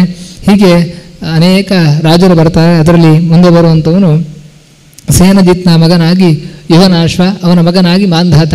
ಯುವನಾಶ್ವ ಅವನಿಗೆ ಮಕ್ಕಳಾಗಲಿಲ್ಲ, ಹಾಗೆ ಅವನಿಗೆ ವೈರಾಗಿ ಬಂದು ಕಾಡಿಗೆ 100 ಜನ ಪತ್ನಿಯರು, ಆದರೆ ಮಕ್ಕಳಾಗಿರಲಿಲ್ಲ, ಅದಕ್ಕೆ ಕಾಡಿಗೆ ಹೋಗ್ತಾನೆ. ಕೊನೆಗೆ ಋಷಿಗಳೊಬ್ಬ ಕರ್ಕೊಂಡು ಯಾಗವನ್ನು ಮಾಡಿಸಿಕೊಂಡು ಇಂದ್ರನನ್ನು ಕುರಿತು ಯಾಗ ಮಾಡಿ ಪುತ್ರನನ್ನು ಪಡಿಬೇಕು ಅಂತ ಹೇಳಿ ಯಾಗವನ್ನು ಮಾಡಿ ಅದಕ್ಕೆ ನೀರನ್ನು ಕಲಶವನ್ನು ಇಟ್ಟಿರ್ತಾರೆ. ರಾತ್ರಿ ಹೊತ್ತು ಇವನಿಗೆ ಬಾಯಾರಿಕೆ ಆಗ್ತದೆ. ಅವನು ಬಂದು ಅದನ್ನು ನೀರನ್ನು ಕುಡಿತಾನೆ. ಅದು ಪತ್ನಿಗೆ ಕುಡಿಸಬೇಕಿತ್ತು, ತಾನು ಕುಡಿತಾನೆ. ಆದ್ದರಿಂದ ಅವನು ಭಗವಂತನ ಪ್ರೇರಣೆಯಿಂದ ಈ ರೀತಿ ಅವನಿಗೆ ಆಯಿತು ಅಂತ ಹೇಳಿ ಚಿಂತನೆ ಮಾಡಿಕೊಂಡು ವಸಿಷ್ಠರು ಅದಕ್ಕೆ ಅನುಗ್ರಹವನ್ನು ಮಾಡ್ತಾರೆ. ಹಾಗೆ 9 ತಿಂಗಳು ಗರ್ಭಧರಿಸ್ತಾನೆ. ಮೊದಲ ಇನ್ನೆಲ್ಲೂ ಇಲ್ಲೇನೋ ಮಾಂಧಾತನಾಗಿ ಅವನೇ ಯುವನಾಶ್ವನೇ ಯುವನಾಶ್ವ ಆ ರೀತಿಯಾಗಿ ತಾನೇ ಮಗುವನ್ನು ಹೆರ್ತಾನೆ. ಆದರೆ ಹೊಟ್ಟೆಯನ್ನು ಭೇದಿಸಿ ಬಂದರೂ ಕೂಡ ಅವನಿಗೆ ಸಾವಾಗಲಿಲ್ಲ, ಯಾಕಂದರೆ ಋಷಿಮುನಿಗಳು ಮೊದಲೇ ಅವನಿಗೆ ಪ್ರಾರ್ಥನೆಯನ್ನು ಮಾಡಿದರು. ಹೀಗೆ ಮಾಂಧಾತನಾಗಿ ಅವನನ್ನು ಇಂದ್ರನ ಅನುಗ್ರಹದಿಂದ ಅವನು ಬೆಳಿತಾನೆ. ಅವನಿಗೆ 3 ಅವರ ಇದರಲ್ಲಿ ಪುರುಕುತ್ಸ, ಅಂಬರೀಷ, ಮುಚುಕುಂದ, ಹಾಗೆ 50 ಮಂದಿ ಕನ್ಯೆಯರು. ಇಷ್ಟು ಮಕ್ಕಳು ಅವನಿಗೆ, ಮಾಂಧಾತನಿಗೆ. ಅದರಲ್ಲಿ 50 ಜನ ಕನ್ಯೆಯರನ್ನು ಸೋಭರಿ ಋಷಿಗಳು ಮದುವೆ ಆಗ್ತಾರೆ. ಅವರು ಬಂದು ರಾಜನ ಬಳಿ ಕೇಳ್ತಾರೆ. ಅವರು ಒಂದು ಸರೋವರದ ಬಳಿ ಕುಳಿತಾಗ ಅಲ್ಲಿ ಮೀನುಗಳು ಏಕಾಂತದಲ್ಲಿ ಇರಬೇಕಾದ್ರೆ ಅದನ್ನು ನೋಡಿ ನಾನು ಕೂಡ ಈ ರೀತಿಯಾಗಿ ಸಂಸಾರವನ್ನು ಅನುಭವಿಸಬೇಕು, ಸಂಸಾರ ಸುಖವನ್ನು ಅನುಭವಿಸಬೇಕು ಅಂತ ಆಲೋಚನೆ ಬರ್ತದೆ. ಅದರ ಹಿಂದೆ ಇನ್ನೊಂದು ಕಥೆ ಇದೆ, ಅದು ಕೊನೆಯಲ್ಲಿ ಹೇಳುವ. ಹೀಗೆ ಆಲೋಚನೆ ಬಂದು ರಾಜನ ಬಳಿಗೆ ಬರ್ತಾರೆ. ಅಲ್ಲಿ ಬಂದು ಕನ್ಯೆಯನ್ನು ಕೇಳ್ತಾರೆ, ಒಪ್ಪುವುದಿಲ್ಲ. ಯಾಕಂದರೆ ಅವರು ಒಪ್ಪಿದರೆ ಇನ್ನೂ ಸ್ವೀಕಾರ ಮಾಡು ಅಂತ ಹೇಳಿ. ಕನ್ಯೆಯರು ಹೀಗೆ ಒಪ್ತಾನೋ ಇಲ್ಲ ಅಂತ ಅವ್ರಿಗೆ ಗೊತ್ತಾಗ್ತದೆ ರಾಜನ ಅಭಿಪ್ರಾಯ ಏನು ಅಂತ. ಅದಕ್ಕೆ ಅವರು ಹೋಗಿ ಅವರ ಯೋಗ ಪ್ರಭಾವದಿಂದ ಅವರು 50 ಶರೀರವನ್ನು ಧಾರಣೆ ಮಾಡಿ ಸುಂದರ ಶರೀರವನ್ನು ಧಾರಣೆ ಮಾಡಿ ಬರ್ತಾರೆ. 50 ಜನ ಮಕ್ಕಳು ಕೂಡ ಒಬ್ಬ ತರುಣನಾಗಿ ಬರ್ತಾರೆ. 50 ಜನರು ಕೂಡ ಅವನೇ ಬೇಕು ಅಂತ ಹೇಳಿ ಅವನನ್ನು ವರಿಸ್ತಾರೆ. ಮುಂದೆ 50 ರೂಪದಿಂದ 50 ದೇಹವನ್ನು ತಾಳಿ 50 ಜನರೊಟ್ಟಿಗೆ ಕೂಡ ಸಂಸಾರವನ್ನು ಅನುಭವಿಸ್ತಾನೆ. ಹೇಗೆ ಅಂತ ಹೇಳಿದ್ರೆ ಸ್ವರ್ಗದಲ್ಲಿ ಯಾವ ರೀತಿಯ ವ್ಯವಸ್ಥೆಗಳುಂಟು ಆ ರೀತಿಯಾದಂತಹ ವ್ಯವಸ್ಥೆಯನ್ನು ತನ್ನ ತಪಶಕ್ತಿಯಿಂದ ಅವನು ನಿರ್ಮಿಸಿಕೊಂಡು ಅವರೊಟ್ಟಿಗೆ ವ್ಯವಹರಿಸ್ತಾನೆ. ಕೊನೆಯಲ್ಲಿ ತಾನು ಮಾಡಿ ತಪ್ಪು ಅಂತೇಳಿ ಚಿಂತನೆ ಮಾಡಿಕೊಂಡು ಒಂದು ಮೀನನ್ನು ನೋಡಿ ನನ್ನ ಎಷ್ಟು ಕಾಲವನ್ನು ನಾನು ತಪಸ್ಸನ್ನು ವ್ಯಯಿಸಿದೆಯಲ್ಲ ಅಂಥೇಳಿ ಭಾವನೆ ಅವರಲ್ಲಿ ಮೂಡ್ತದೆ. ಆ ರೀತಿಯಾಗಿ ಉಲ್ಲೇಖ ಮಾಡ್ತಾರೆ. ಆದರೆ ಆ ಭಾವನೆ ಅಲ್ಲ, ಅವರಿಗೆ ಗೊತ್ತಿತ್ತು ತಮ್ಮ ತಪಸ್ಸಿನ ಪ್ರಭಾವದಿಂದ ಅವರು ಮೊದಲೇ ತಿಳಿದುಕೊಂಡು 50 ಜನ್ಮ ತಾಳುವಷ್ಟು ಅವರ ಕರ್ಮ ಅನುಭವ ಮಾಡಬೇಕಿತ್ತು, ಅವರು ಅನುಭವಿಸಬೇಕಿತ್ತು. ಅದಕ್ಕೋಸ್ಕರ ಒಂದೇ ಜನ್ಮದಲ್ಲಿ ನಾನು 50 ಜನ್ಮದ ಏನು ಅನುಭವಿಸಬೇಕು ಕರ್ಮವನ್ನು ಅದನ್ನು ಅನುಭವಿಸಬೇಕು ಅಂತೇಳಿ ಚಿಂತನೆ ಮಾಡಿಕೊಂಡು ಅವರೇ ಬಂದು ಈ ರೀತಿಯಾಗಿ ಮಾಡಿಕೊಂಡು 50 ಜನ್ಮ ವ್ಯಕ್ತಿ ಏನೆಲ್ಲ ಅವರು ಅನುಭವಿಸಬೇಕಿದೆ ಅದನ್ನು ಒಂದೇ ಜನ್ಮದಲ್ಲಿ ಅನುಭವಿಸಿ ಮುಂದೆ ತಾವು ಭಗವಂತನ ಅನುಗ್ರಹವನ್ನು ಪಡಿತಾರೆ, ಮೋಕ್ಷಕ್ಕೆ ಹೋಗ್ತಾರೆ. ಹೀಗೆ ಅಲ್ಲಿ ಯಾಕೆ ಉಲ್ಲೇಖ ಮಾಡಿದರು ಅಂತ ಹೇಳಿದ್ರೆ ಆ ರೀತಿ ನಾವು ಆಗಬಾರ್ದು ಅನ್ನೋ ಉದ್ದೇಶದಿಂದ ನಮ್ಮ ಏನು ಶಕ್ತಿಯನ್ನು ಆ ರೀತಿಯಾಗಿ ನಾವು ಕೇವಲ ಸಂಸಾರವನ್ನೇ ನಿರ್ವಹಣೆ ಮಾಡುವುದರಲ್ಲೇ ನಾವು ಕಳೆದುಕೊಳ್ಬಾರದು ಅನ್ನೋ ದೃಷ್ಟಿಯಲ್ಲಿ ಆ ಮಾತನ್ನು ಹೇಳ್ತಾರೆ. ಅಲ್ಲಿ ಧ್ರುವ ಮಹಾರಾಜನು ಕೂಡ ಅದನ್ನು ತಾತ್ಪರ್ಯದಲ್ಲಿ ಆಚಾರ್ಯರು ಹೇಳ್ತಾರೆ ಯಾಕೆ ಅಂತ ಹೇಳಿ. ಧ್ರುವ ಮಹಾರಾಜನು ಕೂಡ ರಾಜ್ಯ ಪದವಿಯನ್ನು ಕೇಳ್ತಾನೆ. ಅಲ್ಲಿಯೂ ಕೂಡ ಹಾಗೆ ಧ್ರುವ ಮಹಾರಾಜನಿಗೆ ರಾಜ್ಯ ಧರ್ಮವನ್ನು ಪರಿಪಾಲನೆ ಮಾಡಬೇಕಿತ್ತು, ಅದಕ್ಕೋಸ್ಕರ ಅವನಲ್ಲಿ ಕೇಳಿದ. ಹಾಗೆ ಇಲ್ಲಿಯೂ ಕೂಡ ಸೋಬರ ಋಷಿಯು ಕೂಡ ಆ ಒಂದು ಪ್ರಾರಬ್ಧ ಕರ್ಮವನ್ನು ಅನುಭವಿಸಬೇಕಿತ್ತು, ಅದಕ್ಕೋಸ್ಕರವೇ ಅನುಭವಿಸಬೇಕು. ಆದ್ದರಿಂದ 50 ರೂಪವನ್ನು ತಾಳಿಕೊಂಡು ಈ ರೀತಿಯಾಗಿ ನಡೆದ ಬಿಟ್ಟರು ಹೊರತು ಅವರಿಗೆ ಅದರಲ್ಲಿ ಸಂಶಯ ಇರಲಿಲ್ಲ. ನಾವು ಅವರ ಇದನ್ನು ನೋಡಿ ನಾವು ಕೂಡ ರಾಜ್ಯವನ್ನು ಕೇಳುವುದು ಅಥವಾ ನಾವು ಕೂಡ ಸಂಸಾರ ಸುಖವನ್ನು ಕೇಳುವುದು ಈ ರೀತಿಯಾಗಿ ಮಾಡಬಾರದು ಅನ್ನೋದಕ್ಕೋಸ್ಕರ ಆ ಮಾತನ್ನು ನಮಗಲ್ಲಿ ವ್ಯಾಸರು ಉಲ್ಲೇಖವನ್ನು ಮಾಡ್ತಾರೆ. ಹೀಗೆ ಅವನ ಮಗನಾಗಿ ಪುರುಕುತ್ಸ, 3 ಜನರಲ್ಲಿ ಪುರುಕುತ್ಸ, ಅವನ ಮಗನಾಗಿ ಸತ್ಯವ್ರತ, ಅವನಿಗೆ ತ್ರಿಶಂಕು ಅಂತೇಳಿ ಹೆಸರು. ಅವನು ಮದುವೆ ಆಗ್ತಿರುವಂತಹ ಒಂದು ವಧುವನ್ನು ಅಪಹಾರ ಮಾಡ್ತಾನೆ. ಅದಕ್ಕೆ ವಸಿಷ್ಠರು ಶಾಪ ಕೊಟ್ಟರು. ಅದಕ್ಕೆ ವಿಶ್ವಾಮಿತ್ರರು ನಾನು ಅವನನ್ನು ಹಾಗೆ ಸ್ವರ್ಗಕ್ಕೆ ಕಳಿಸ್ತೇನೆ ಅಂಥೇಳಿ ಅವನನ್ನು ಸ್ವರ್ಗವಾಗಿ ಇನ್ನೊಂದು ಸ್ವರ್ಗವನ್ನು ನಿರ್ಮಾಣ ಮಾಡಿ ತಪಸ್ಶಕ್ತಿಯಿಂದ ನಿರ್ಮಾಣ ಮಾಡಿ ಅವನಿಗೆ ಅನುಗ್ರಹವನ್ನು ಮಾಡ್ತಾರೆ. ಅವನ ಮಗನಾಗಿ ಮತ್ತು ಮುಂದೆ ಅವರ ಪರಂಪರೆಯಲ್ಲಿ ಹರಿಶ್ಚಂದ್ರ, ಸತ್ಯ ಹರಿಶ್ಚಂದ್ರ, ಅವನು ವಿಶೇಷವಾಗಿ ಭಗವಂತನ ಆರಾಧನೆಯನ್ನು ಮಾಡಿದವನು. ಅವನಿಗೆ ಮಗನಿರಲಿಲ್ಲ. ಮತ್ತು ವರುಣನ ಅನುಗ್ರಹದಿಂದ ರೋಹಿತ ಅನ್ನುವಂತಹ ಮಗನನ್ನು ಪಡಿತಾನೆ. ಅವನನ್ನು ಬಲಿ ಕೊಡಬೇಕು ಅಂತೇಳಿ ಮೊದಲೇ ನಿರ್ಧಾರ ಮಾಡಿಕೊಂಡು ವರುಣನ ಅನುಗ್ರಹದಿಂದ ಮಗನನ್ನು ಪಡಿತಾನೆ. ಮಗನನ್ನು ಪಡೆದು ಕೊಡೋಕೆ ಅವನಿಗೆ ಮನಸ್ಸಿಲ್ಲ, ಮಗನನ್ನು ಕಳ್ಕೊಳ್ಬೇಕಲ್ಲ ಅಂಥೇಳಿ ಸಮಯ ದೂಡ್ತಾನೆ. ಕೊನೆಗೆ ಅದು ಗೊತ್ತಾಗಿ ಕೊನೆಗೆ ಅವನಿಗೆ ಶಾಪವನ್ನು ಕೊಡ್ತಾನೆ ವರುಣ. ನಂತರ ಅವನು ಶುನಶೇಪನ ಋಷಿಯನ್ನು ಪ್ರಾರ್ಥನೆ ಮಾಡಿ ಅವನನ್ನು ಅಲ್ಲಿ ವರುಣನಿಗೆ ಅದನ್ನು ಒಪ್ಪಿಸುವುದಕ್ಕೋಸ್ಕರ ಕರ್ಕೊಂಡು ಹೋಗ್ತಾನೆ. ಅವನು ಮತ್ತೆ ಸ್ತುತಿ ಮಾಡಿಕೊಂಡು ವರುಣನ ಅನುಗ್ರಹವನ್ನು ಪಡೆದು ಶುನಶೇಪ ಅವನು ಮುಂದೆ ತನ್ನ ಸಾಧನೆಯನ್ನು ಮಾಡ್ತಾನೆ. ಹೀಗೆ ಹರಿಶ್ಚಂದ್ರನ ಮತ್ತು ಕೊನೆಗೆ ಅನೇಕ ಅಶ್ವಮೇಧಾದಿ ಯಾಗಗಳನ್ನು ಮಾಡಿಕೊಂಡು ಭಗವಂತನ ಅನುಗ್ರಹವನ್ನು ಸಂಪಾದನೆ ಮಾಡ್ತಾನೆ. ಪರೀಕ್ಷೆಗೋಸ್ಕರ ತನ್ನ ಎಲ್ಲ ಸಂಪತ್ತನ್ನು ಕೂಡ ವಿಶ್ವಾಮಿತ್ರರು ಕೇಳಿದರೂ ಕೂಡ ಕೊಟ್ಟು ಬಿಡ್ತಾನೆ. ಯಾಕಂದರೆ ಯಾಗದ ಕೊನೆಯಲ್ಲಿ ಎಲ್ಲವನ್ನು ಸರ್ವಸ್ವದಾನವನ್ನು ಮಾಡಬೇಕು, ಎಲ್ಲವನ್ನು ಕೇಳಿಬಿಡ್ತಾರೆ, ಎಲ್ಲವನ್ನು ಕೊಟ್ಟು ಬಿಡ್ತಾನೆ. ಅಷ್ಟು ಪರೀಕ್ಷೆಯನ್ನು ಮಾಡಿದ ಮೇಲೆ ವಿಶ್ವಾಮಿತ್ರರು ವಿಶೇಷವಾಗಿ ಅನುಗ್ರಹವನ್ನು ಮಾಡ್ತಾನೆ. ಹೀಗೆ ಅವರಲ್ಲಿ ಬರುವಂಥದ್ದು ಬಾಹುಕ ಅಂಥೇಳಿ. ಅವನ ಮಗನಾಗಿ ಸಗರ ಚಕ್ರವರ್ತಿ, ನಮಗೆಲ್ಲ ಪ್ರಸಿದ್ಧ ಸಗರ ಪುತ್ರರ ಅವನಿಗಿಬ್ಬರು ಹೆಂಡತಿಯರು, ಸುಮತಿ ಕೇಶನಿ ಅಂತ ಹೇಳಿಕೊಂಡು. ಅದರಲ್ಲಿ ಸುಮತಿಯಲ್ಲಿ 60,000 ಮಕ್ಕಳು, ಕೇಶನಿಯಲ್ಲಿ ಒಬ್ಬ, ಅವನು ಅಸಮಂಜಸ ಅಂತ ಹೇಳಿ. ಇವರಿಗೆಲ್ಲರಿಗೂ ಕೂಡ ಸಗರ ಪುತ್ರರಾದ್ದರಿಂದ ಸಾಗರ ಅಂತ ಹೇಳಿ ಇವರಿಗೂ ಹೆಸರು. ಹೀಗೆ ಅವನು ಯಾಗವನ್ನು ಮಾಡಬೇಕಾದ್ರೆ, ಅಶ್ವಮೇಧ ಯಾಗ ಮಾಡಬೇಕಾದ್ರೆ ಇಂದ್ರ ಅವನ ಅಶ್ವವನ್ನು ಅಪಹರಿಸಿಕೊಂಡು ಕಪಿಲ ಮುನಿಯ ಆಶ್ರಮದಲ್ಲಿ ಇಡ್ತಾನೆ.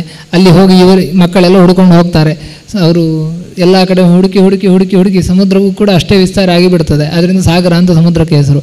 ಹಾಗೆ ಅವರಲ್ಲಿ ಬಂದಾಗ ಕಪಿಲ ಮುನಿಯ ಆಶ್ರಮದಲ್ಲಿರ್ತದೆ. ಅವರೇ ಕದ್ದಿದ್ದು ಅಂತೇಳಿ ಚಿಂತನೆ ಮಾಡಿ ಅವರ ಮೇಲೆ ಆಕ್ರಮಣ ಹೊರಟಾಗ ಕಪಿಲ ಮುನಿಯ ತೇಜಸ್ಸಿನಿಂದಲೇ ಅವರೆಲ್ಲ ಭಸ್ಮರಾಗಿ ಬಿಡ್ತಾರೆ.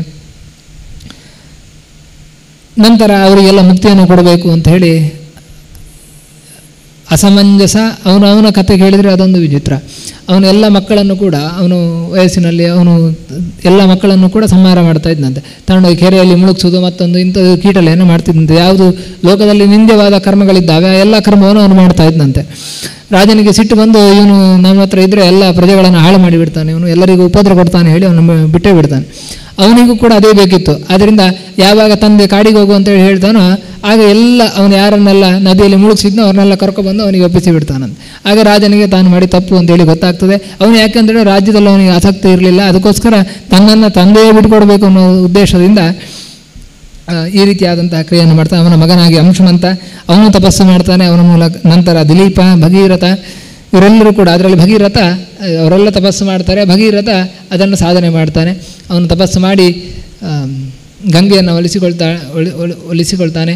ಗಂಗೆ ನಾನು ಬಂದರೆ ನನ್ನನ್ನು ತಡೆ ಹಿಡಿಯೋರು ಒಬ್ಬರು ಬೇಕು, ಇಲ್ಲ ಅಂತ ಹೇಳಿದ್ರೆ ಎಲ್ಲವೂ ಕೊಚ್ಚಿಕೊಂಡು ಹೋಗಿಬಿಡ್ತದೆ ಅಂತೇಳಿ ಹೇಳಿದಾಗ ರುದ್ರದೇವರನ್ನು ಒಲಿಸಿಕೊಂಡು ಜಟೆಯಲ್ಲಿ ಗಂಗೆಯನ್ನು ಧಾರಣೆ ಮಾಡಿಕೊಂಡು ನಂತರ ಒಡ್ಡು ರೀತಿಯಲ್ಲಿ ಹೇಗೆ ನೀರನ್ನು ತಡಿಬೇಕಾದ್ರೆ ಒಡ್ಡು ಬೇಕು, ಅಣೆಕಟ್ಟು ಬೇಕು, ಹಾಗೆ ಒಂದು ಅಣೆಕಟ್ಟು ರೀತಿಯಲ್ಲಿ ಶಿವ ಇದ್ದು ನಂತರ ಅದನ್ನು ಭೂಮಿಗೆ ಬಿಡ್ತಾನೆ. ನಂತರ ಸಗರ ಪುತ್ರರಿಗೆ ಮೋಕ್ಷವನ್ನು ಆಗ್ತದೆ. ಅವನ ವಂಶದಲ್ಲಿಯೇ ಮುಂದೆ ಋತುಪರ್ಣ ಅನ್ನುವಂತಹ ರಾಜ, ನಳ ದಮಯಂತಿ ಏನು ಕಥೆ ಇದೆ, ಆ ನಳನ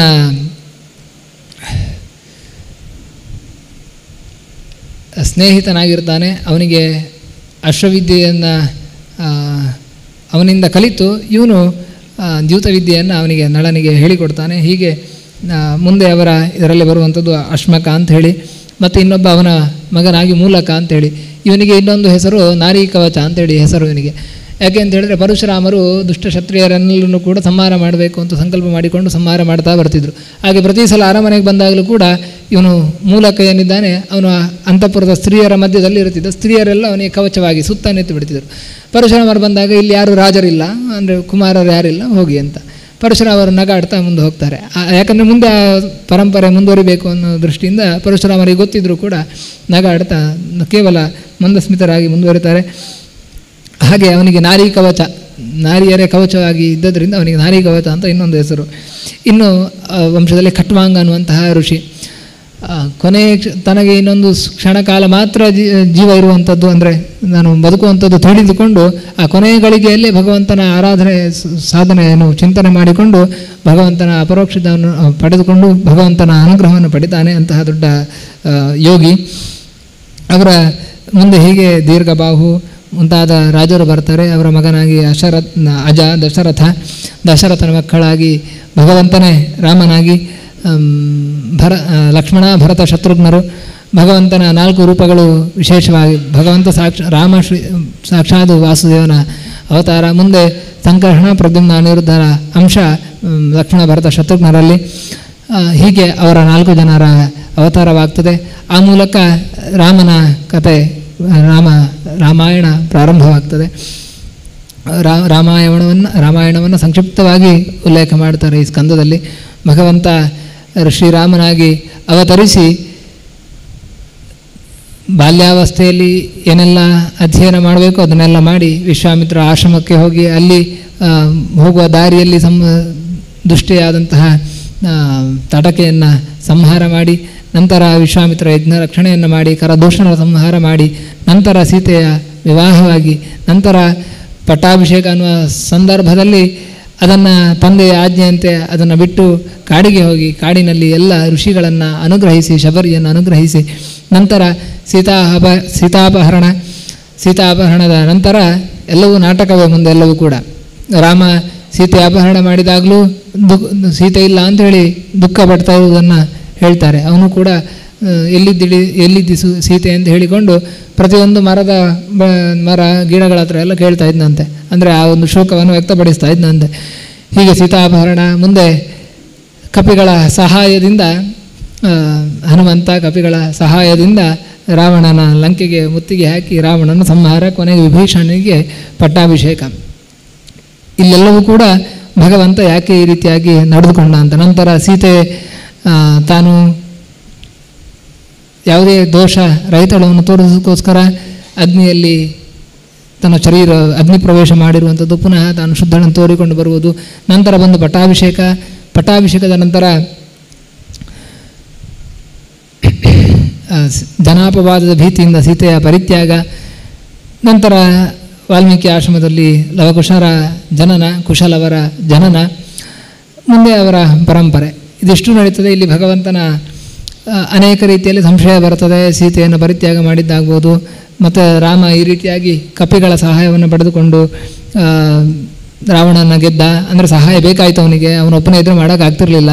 ಅವನು ಕೂಡ ನಮ್ಮಂತೆ ದುಃಖಪಟ್ಟ, ಪತ್ನಿಯನ್ನು ಕಳೆದುಕೊಂಡು. ನಾವು ಹೇಗೆ ನಮ್ಮ ಲೋಕದಲ್ಲಿ ಹೇಗೆ ಪತ್ನಿಯನ್ನು ಕಳೆದುಕೊಂಡಾಗ ದುಃಖಿಸ್ತಾರೆ ಹಾಗೆ ಅವನು ದುಃಖಿಸಿದ. ಈ ರೀತಿಯಾದಂತಹ ಚಿಂತನೆಗಳೆಲ್ಲ ನಮ್ಮ ಮನಸ್ಸಿನಲ್ಲಿ ಬರಬಹುದು. ಅದಕ್ಕೆ ಆಚಾರ್ಯರು ತಾತ್ಪರ್ಯದಲ್ಲಿ ಕೇವಲ ವಿವರಣೆ, ಅವನು ಯಾವಾಗಲೂ ಕೂಡ ನಿತ್ಯ ತೃಪ್ತನಾಗಿದ್ದಾನೆ ಮತ್ತು ನಿತ್ಯ ಜ್ಞಾನ ಸ್ವರೂಪನಾಗಿದ್ದಾನೆ. ಅದರಿಂದ ಅವನಿಗೆ ಯಾವುದೇ ದುಃಖ ಅನ್ನುವಂಥದ್ದು ಇಲ್ಲ. ಕೇವಲ ಲೀಲಾ ವಿನೋದಕ್ಕಾಗಿ ಆ ರೀತಿಯಾಗಿ ತೋರಿಕೊಂಡ. ಅದರೊಟ್ಟಿಗೆ ಇನ್ನೊಂದಷ್ಟು ಕೆಲಸ ಆಗಬೇಕಿತ್ತು. ಕೆಲವು ರಾಕ್ಷಸರಿಗೆ, ಅಸುರರಿಗೆ ಅನ್ಯಥಾ ಜ್ಞಾನ ಬರಬೇಕಿತ್ತು. ಆ ದೃಷ್ಟಿಯಲ್ಲಿ ಆ ರೀತಿಯಾಗಿ ನಡೆದುಕೊಂಡ ಅಂತ ಹೇಳಿ ತಿಳಿಸ್ತಾರೆ. ರಾಮ ಅಂತ ಹೇಳಿದರೆ ಅಂತ ಹೇಳಿದರೆ ಆನಂದ, ಮ ಅಂದರೆ ಜ್ಞಾನ. ಅದೆರಡೂ ಕೂಡ ಆಸಮಂತ ನಿತ್ಯವಾಗಿ ಇರುವಂಥವನು, ಅಂದರೆ ಅವನ ಸ್ವರೂಪವೇ ಜ್ಞಾನಾನಂದಮಯವಾದದ್ದು ಅಂತ ಹೇಳಿ. ಅದರಿಂದ ಅವನಿಗೆ ಯಾವ ದೋಷವನ್ನು ಕೂಡ ನಾವು ಶಂಕೆ ಮಾಡಬಾರದು. ಕೇವಲ ಭಕ್ತರ ಅನುಗ್ರಹಕ್ಕಾಗಿ ಈ ರೀತಿಯಾಗಿ ತಾನು ವಿನೋದವನ್ನು ಕೈಗೊಂಡ ಅಂಥೇಳಿ ನಮಗೆ ತಿಳಿಸ್ತಾ ಮುಂದೆ ಕುಶಲವರ ವಂಶವನ್ನು ಹೇಳ್ತಾರೆ. ಕುಶ ಅವನ ವಂಶದಲ್ಲಿ ಕೊನೆಯಲ್ಲಿ ಬರುವನು ಸುಮಿತ್ರ ಅನ್ನುವಂತಹ ಒಬ್ಬ ರಾಜ. ಅವನ ಹಿಂದಿನ ಬೃಹದ್ಬಲ ಅಂತ ಅವನ ಹೆಸರು. ಅವನು ಈ ಮಹಾಭಾರತ ಯುದ್ಧ ಕಾಲದಲ್ಲಿ ಅಭಿಮನ್ಯುವಿನಿಂದ ಹತನಾಗ್ತಾನೆ. ಅದರ ನಂತರ ಮುಂದೆ ಅವನ ವಂಶ ಅನ್ನುವಂಥದ್ದು ಮುಂದುವರಿಯೋದಿಲ್ಲ, ಸುಮಿತ್ರವನೇ ಕೊನೆಯವನು. ಹೀಗೆ ಆ ವಂಶ ಮುಂದುವರಿತದೆ. ನಂತರ ನಿಮಿ ಚಕ್ರವರ್ತಿ, ಇಲ್ಲಿ ಇಕ್ಷ್ವಾಕುವಿನ 3 ಮಕ್ಕಳಲ್ಲಿ ಇಕ್ಷ್ವಾಕುವಿನ ವಂಶಾವಳಿಯನ್ನು ನಾವು ನೋಡಿದ್ವಿ. ನಿಮಿ ಅವನ ಮಗನಾಗಿ ಜನಕ ಅಂತ ಹೇಳಿದರೆ ಅವನಿಗೊಂದು ಶಾಪ, ಅವನು ವಸಿಷ್ಠರನ್ನು ಕುರಿತು ನನಗೊಂದು ಯಾಗ ನಡಿಬೇಕು, ನೀವು ಅದಕ್ಕೆ ಬರಬೇಕು ಅಂತ ಕರೀತಾನೆ. ವಸಿಷ್ಠರು ಹೇಳ್ತಾರೆ, ನಾನು ಇಂದ್ರ ನನಗೆ ಮೊದಲೇ ಹೇಳಿದ್ದಾನೆ, ನಾ ಯಾಗವನ್ನು ಅಲ್ಲಿಗೆ ಹೋಗಬೇಕು, ಅದರಿಂದ ನೀನು ಕಾಯಿ, ನಾನು ಬರ್ತೇನೆ ಮತ್ತೆ ಅಂತೇಳಿ. ಹಾಗೆ ಇಂದ್ರನ ಯಾಗಕ್ಕೆ ಹೋಗ್ತಾರೆ. ನಿಮಿ ಚಕ್ರವರ್ತಿಗೆ ಅವನು ಕಾಯಲಿಲ್ಲ ವಸಿಷ್ಠರಿಗೋಸ್ಕರ, ಬೇರೆ ಪುರೋಹಿತರನ್ನು ಹಿಡ್ಕೊಂಡು ಯಾಗವನ್ನು ಮುಂದುವರಿಸ್ತಾನೆ. ವಸಿಷ್ಠರು ಒಂದು ಶಾಪ ಕೊಡ್ತಾರೆ, ನೀನು ನನ್ನ ಮಾತನ್ನು ಧಿಕ್ಕರಿಸಿದ್ದಿ, ಅದರಿಂದ ನೀನು ಶರೀರವನ್ನು ತ್ಯಾಗ ಮಾಡು ಅಂತೇಳಿ. ಅವನು ನಿಮಿ ಚಕ್ರವರ್ತಿ ಪುನಃ ಪ್ರತಿಶಾಪವನ್ನು ಕೊಡ್ತಾನೆ, ನಾನು ಏನು ತಪ್ಪು ಮಾಡದೇ ಇದ್ದು ನನ್ನ ಮೇಲೆ ನೀನು ಶಾಪ ಕೊಟ್ಟಿದ್ದಿ, ನೀನು ಕೂಡ ಶರೀರವನ್ನು ತ್ಯಾಗ ಮಾಡಿ ಅಂತ. ಇಬ್ಬರು ಕೂಡ ದೇಹ ತ್ಯಾಗ ಮಾಡಿ ಬಿಡ್ತಾರೆ. ಆದಮೇಲೆ ವಸಿಷ್ಠರು, ಅದೇ ನಾವು ಹಿಂದೆ ಹೇಳಿದ ಮೈತ್ರಾವರ್ಣ ಇಷ್ಟಿಯನ್ನು ಹೇಳಿದ್ವಲ್ಲ, ಅಲ್ಲಿ ಮಿತ್ರಾವರ್ಣರ ಋಷಿಗಳ ಮಗನಾಗಿ ಮತ್ತೆ ವಸಿಷ್ಠರು ಪುನಃ ಅವತರಿಸ್ತಾರೆ. ನಿಮಿ ಚಕ್ರವರ್ತಿಗೆ ದೇಹವನ್ನು ಕೊಡುವುದಕ್ಕೆ ದೇವತೆಗಳ ಅನುಗ್ರಹ ಮಾಡ್ತಾರೆ. ಆದರೆ ಅವನು ನನಗೆ ಸ್ವರೂಪ ಈ ಏನು ಪಂಚಭೌತಿಕ ಶರೀರ ಏನು ಸ್ಥೂಲ ದೇಹ ನನಗೆ ಬೇಡ, ಅದು ನನಗೆ ಸಾಕಾಗಿದೆ, ಅದರಿಂದ ನಾನು ಆ ದೇಹವನ್ನು ಸ್ವೀಕಾರ ಮಾಡಲ್ಲ ಅಂತ ಹೇಳಿಬಿಡ್ತಾನೆ. ಅದನ್ನು ಸೂಕ್ಷ್ಮ ಶರೀರವನ್ನು ಕೊಟ್ಟು ನಮ್ಮ ಕಣ್ಣಿನ ಏನು ರೆಪ್ಪೆಯಲ್ಲಿ ಅವನಿಗೆ ಇರುವುದಕ್ಕೆ ಅವಕಾಶವನ್ನು ಮಾಡಿಕೊಡ್ತಾನೆ. ಹೀಗೆ ನಿಮಿ ಚಕ್ರವರ್ತಿಯ ವಂಶ ಮುಂದುವರಿತದೆ. ಅದರಿಂದ ಅವನು ಸ್ಥೂಲ ದೇಹವನ್ನು ಪಡೀಲಿಲ್ಲ, ಅದರಿಂದ ಅವನ ಮಗ ಯಾರೂ ಇಲ್ಲ ಆಯಿತು. ಅದರಿಂದ ಅವನ ದೇಹದಿಂದಲೇ ಮಥನ ಮಾಡಿ ಜನಕ ಅನ್ನುವಂತಹ ಮಗನನ್ನು ಪಡಿತಾರೆ. ಅವನಿಗೆ ವಿದೇಹ, ಅವನಿಗೆ ದೇಹ ಇಲ್ಲ ನಿಮಿ ಚಕ್ರವರ್ತಿಗೆ, ಅವನ ಮಗನಾಗಿ ಹುಟ್ಟಿದ್ದರಿಂದ ವೈದೇಹ ಅಂತ ಹೆಸರು. ಮಿಥಿಲೆ, ಅದನ್ನು ಮಥನ ಮಾಡಿದ್ದರಿಂದ ಹುಟ್ಟಿದ ಮೈಥಿಲ ಅಂತ ಹೇಳಿ ಹೀಗೆ ಹೆಸರು. ಈ ರೀತಿಯಾಗಿ ಆ ಪರಂಪರೆಯಲ್ಲಿ ಬಂದವರಿಗೆಲ್ಲ ಈ ಹೆಸರು ಉಂಟು, ಈ 3 ಹೆಸರು ಉಂಟು. ಮತ್ತು ಅದೇ ಮಿಥಿಲಾ ಪಟ್ಟಣ, ಅದಕ್ಕೂ ಕೂಡ ಅದರಿಂದಲೂ ಕೂಡ ಅವರು ಮೈಥಿಲರು ಅಂತಲೂ ಹೇಳೋದು. ಹೀಗೆ ಆ ಹೆಸರು ಅನ್ನುವಂಥದ್ದು ಅವರ ಪರಂಪರೆಯಲ್ಲಿ ಎಲ್ಲರಿಗೂ ಇರ್ತದೆ. ಅದರಲ್ಲೇ ಬರುವಂಥದ್ದು ಕ್ಷೀರಧ್ವಜ. ಅವರೆಲ್ಲರೂ ಕೂಡ ಎಷ್ಟು ಭಗವದ್ಭಕ್ತರು ಅಂತ ಹೇಳಿದರೆ, ಕೃಷ್ಣ ಗೀತೆಯಲ್ಲಿ ಆಸ್ಥಿತ ಜನಕಾದಯ, ಜನಕ ಅಂತ ಹೇಳಿದರೆ ಏನು ಕ್ಷೀರಧ್ವಜನನ್ನು ಹೇಳ್ತಾ ಇರುವಂಥದ್ದಲ್ಲ. ಆ ಪರಂಪರೆಯಲ್ಲಿ ಈಗ ಜನಕ ಯಾರು ಹೇಳಿದರು, ವೈದೇಹನ ಮಗನಾಗಿ ಯಾರು ಹುಟ್ಟಿದ್ದಾನೆ ಅವನನ್ನು ಹೇಳ್ತಿರುವಂಥದ್ದು ಜನಕ ಅಂತ ಹೇಳಿ. ಅವರೆಲ್ಲರೂ ಕೂಡ ಲೋಕದ ಪರಿವೆಯಲ್ಲಿ ಇರಲಿಲ್ಲ, ರಾಜ್ಯವನ್ನು ಆಳ್ತಿದ್ರು ಕೂಡ ಅವರು ಅದರಲ್ಲಿ ಅಂಟಿಕೊಂಡು ಇರಲಿಲ್ಲ, ಕೇವಲ ಭಗವಂತನ ಸ್ಮರಣೆಯನ್ನೇ ಮಾಡ್ತಾ ಇದ್ದವರು. ಎಲ್ಲಿ ಒಂದು ಸತಿ ಹೀಗೆ ಅವರ ಕತೆ, ಅವರು ರಾಜ್ಯಭಾರ ಮಾಡಬೇಕಾದ್ರೆ ಹತ್ತಿರದಲ್ಲೇ ಬೆಂಕಿ ಬಿತ್ತಾನೆ, ಅಂತಃಪುರದಲ್ಲಿ ಯಾವುದೋ ಒಂದು ಜಾಗದಲ್ಲಿ ಒಂದು ತಲೆ ಬಿಸಿಯೇ ಮಾಡ್ಕೊಂಡ್ಲಿ, ಅದು ಹೋಗ್ದು ತೊಂದರೆ ಇಲ್ಲ ಅಂಥೇಳಿ. ಹಾಗೆ ಅಂದರೆ ಅಷ್ಟು ಯಾವುದೇ ಅಟ್ಯಾಚ್ಮೆಂಟ್ ಇಲ್ಲದೆ ಜಿತೇಂದ್ರಿಯರಾಗಿ ರಾಜ್ಯಭಾರವನ್ನು ಮಾಡ್ತಾಯಿದ್ರು. ಹೀಗೆ ನಿಮಿಯ ವಂಶವನ್ನು ಹೇಳ್ತಾ ಬರ್ತಾರೆ. ಅಲ್ಲಿ ಕ್ಷೀರಧ್ವಜನ ಮಗಳಾಗಿ ಮತ್ತು ಅನೇಕ ಮುಂದೆ ಕುಶಧ್ವಜ ಇವರೆಲ್ಲ ಇದ್ದಾರೆ. ಮುಂದೆ ಸೀತೆ ಪ್ರಾದುರ್ಭಾವ, ಅವಳು ನೇಗಿಲಿನ ಮೂಲಕ ಸಿಗ್ತಾಳೆ, ಅವಳಿಗೆ ಸೀತಾ ಅಂತೇಳಿ ಹೆಸರಿಡ್ತಾರೆ. ಹೀಗೆ ಈ ಒಂದು ವಂಶ ಅನ್ನುವಂಥದ್ದು ಮುಕ್ತಾಯವಾಗ್ತದೆ. ಇಲ್ಲಿಗೆ ಸೂರ್ಯವಂಶದ ಚಿಂತನೆಯನ್ನು ನಾವು ಕಿಂಚಿತ್ ನಡೆಸಿದ್ದೇವೆ. ಅನೇಕ ರಾಜರ ಹೆಸರು ಬಿಟ್ಟೋಗಿದೆ. ಅದರಲ್ಲಿ ಹೇಳಿದ್ದು ಭಾಗವತದಲ್ಲೇ ಎಲ್ಲ ರಾಜರ ಹೆಸರು ಹೇಳಲಿಲ್ಲ, ಒಂದಷ್ಟು ಮೇಲ್ಮೇಲೆ ಪ್ರಮುಖರು ಯಾರಿದ್ದಾರೋ ಅವರು ಹೇಳ್ತಾ ಬಂದಿದ್ದಾರೆ. ನಾವು ಅದರಲ್ಲೂ ಕೆಲವನ್ನು ಸುಮಾರು ಬಿಟ್ಟಿದ್ದೇವೆ, ಅದರಲ್ಲಿ ಕೆಲವು ಮಾತ್ರ ನಾವಿಲ್ಲಿ ಉಲ್ಲೇಖವನ್ನು ಮಾಡಿದ್ದೇವೆ. ಹೀಗೆ ಭಗವಂತ ಶ್ರೀರಾಮ ಅವನು ಪರಂಧಾಮಕ್ಕೆ ಹೋಗಿರುವಂಥದ್ದು, ಅವನ ಪರಂಧಾಮಕ್ಕೆ ಹೋಗುವ ಮುನ್ನ 13,000 ವರ್ಷಗಳ ಕಾಲ ರಾಜ್ಯಭಾರವನ್ನು ಮಾಡಿದ ಅಂಥೇಳಿ ಭಾಗವತ ಉಲ್ಲೇಖ ಮಾಡ್ತದೆ. ರಾಮಾಯಣದಲ್ಲಿ 11,000 ಅಂಥೇಳಿ 11,700 ಅಂಥೇಳಿ ಉಲ್ಲೇಖ ಉಂಟು. ವ್ಯತ್ಯಾಸ ಉಂಟು. ಇನ್ನೊಂದು ವಿಷ್ಣು ಪುರಾಣದಲ್ಲಿ ಅಲ್ಲಿ 12,000 ಅಂಥೇಳಿ ಉಲ್ಲೇಖ ಇದೆ.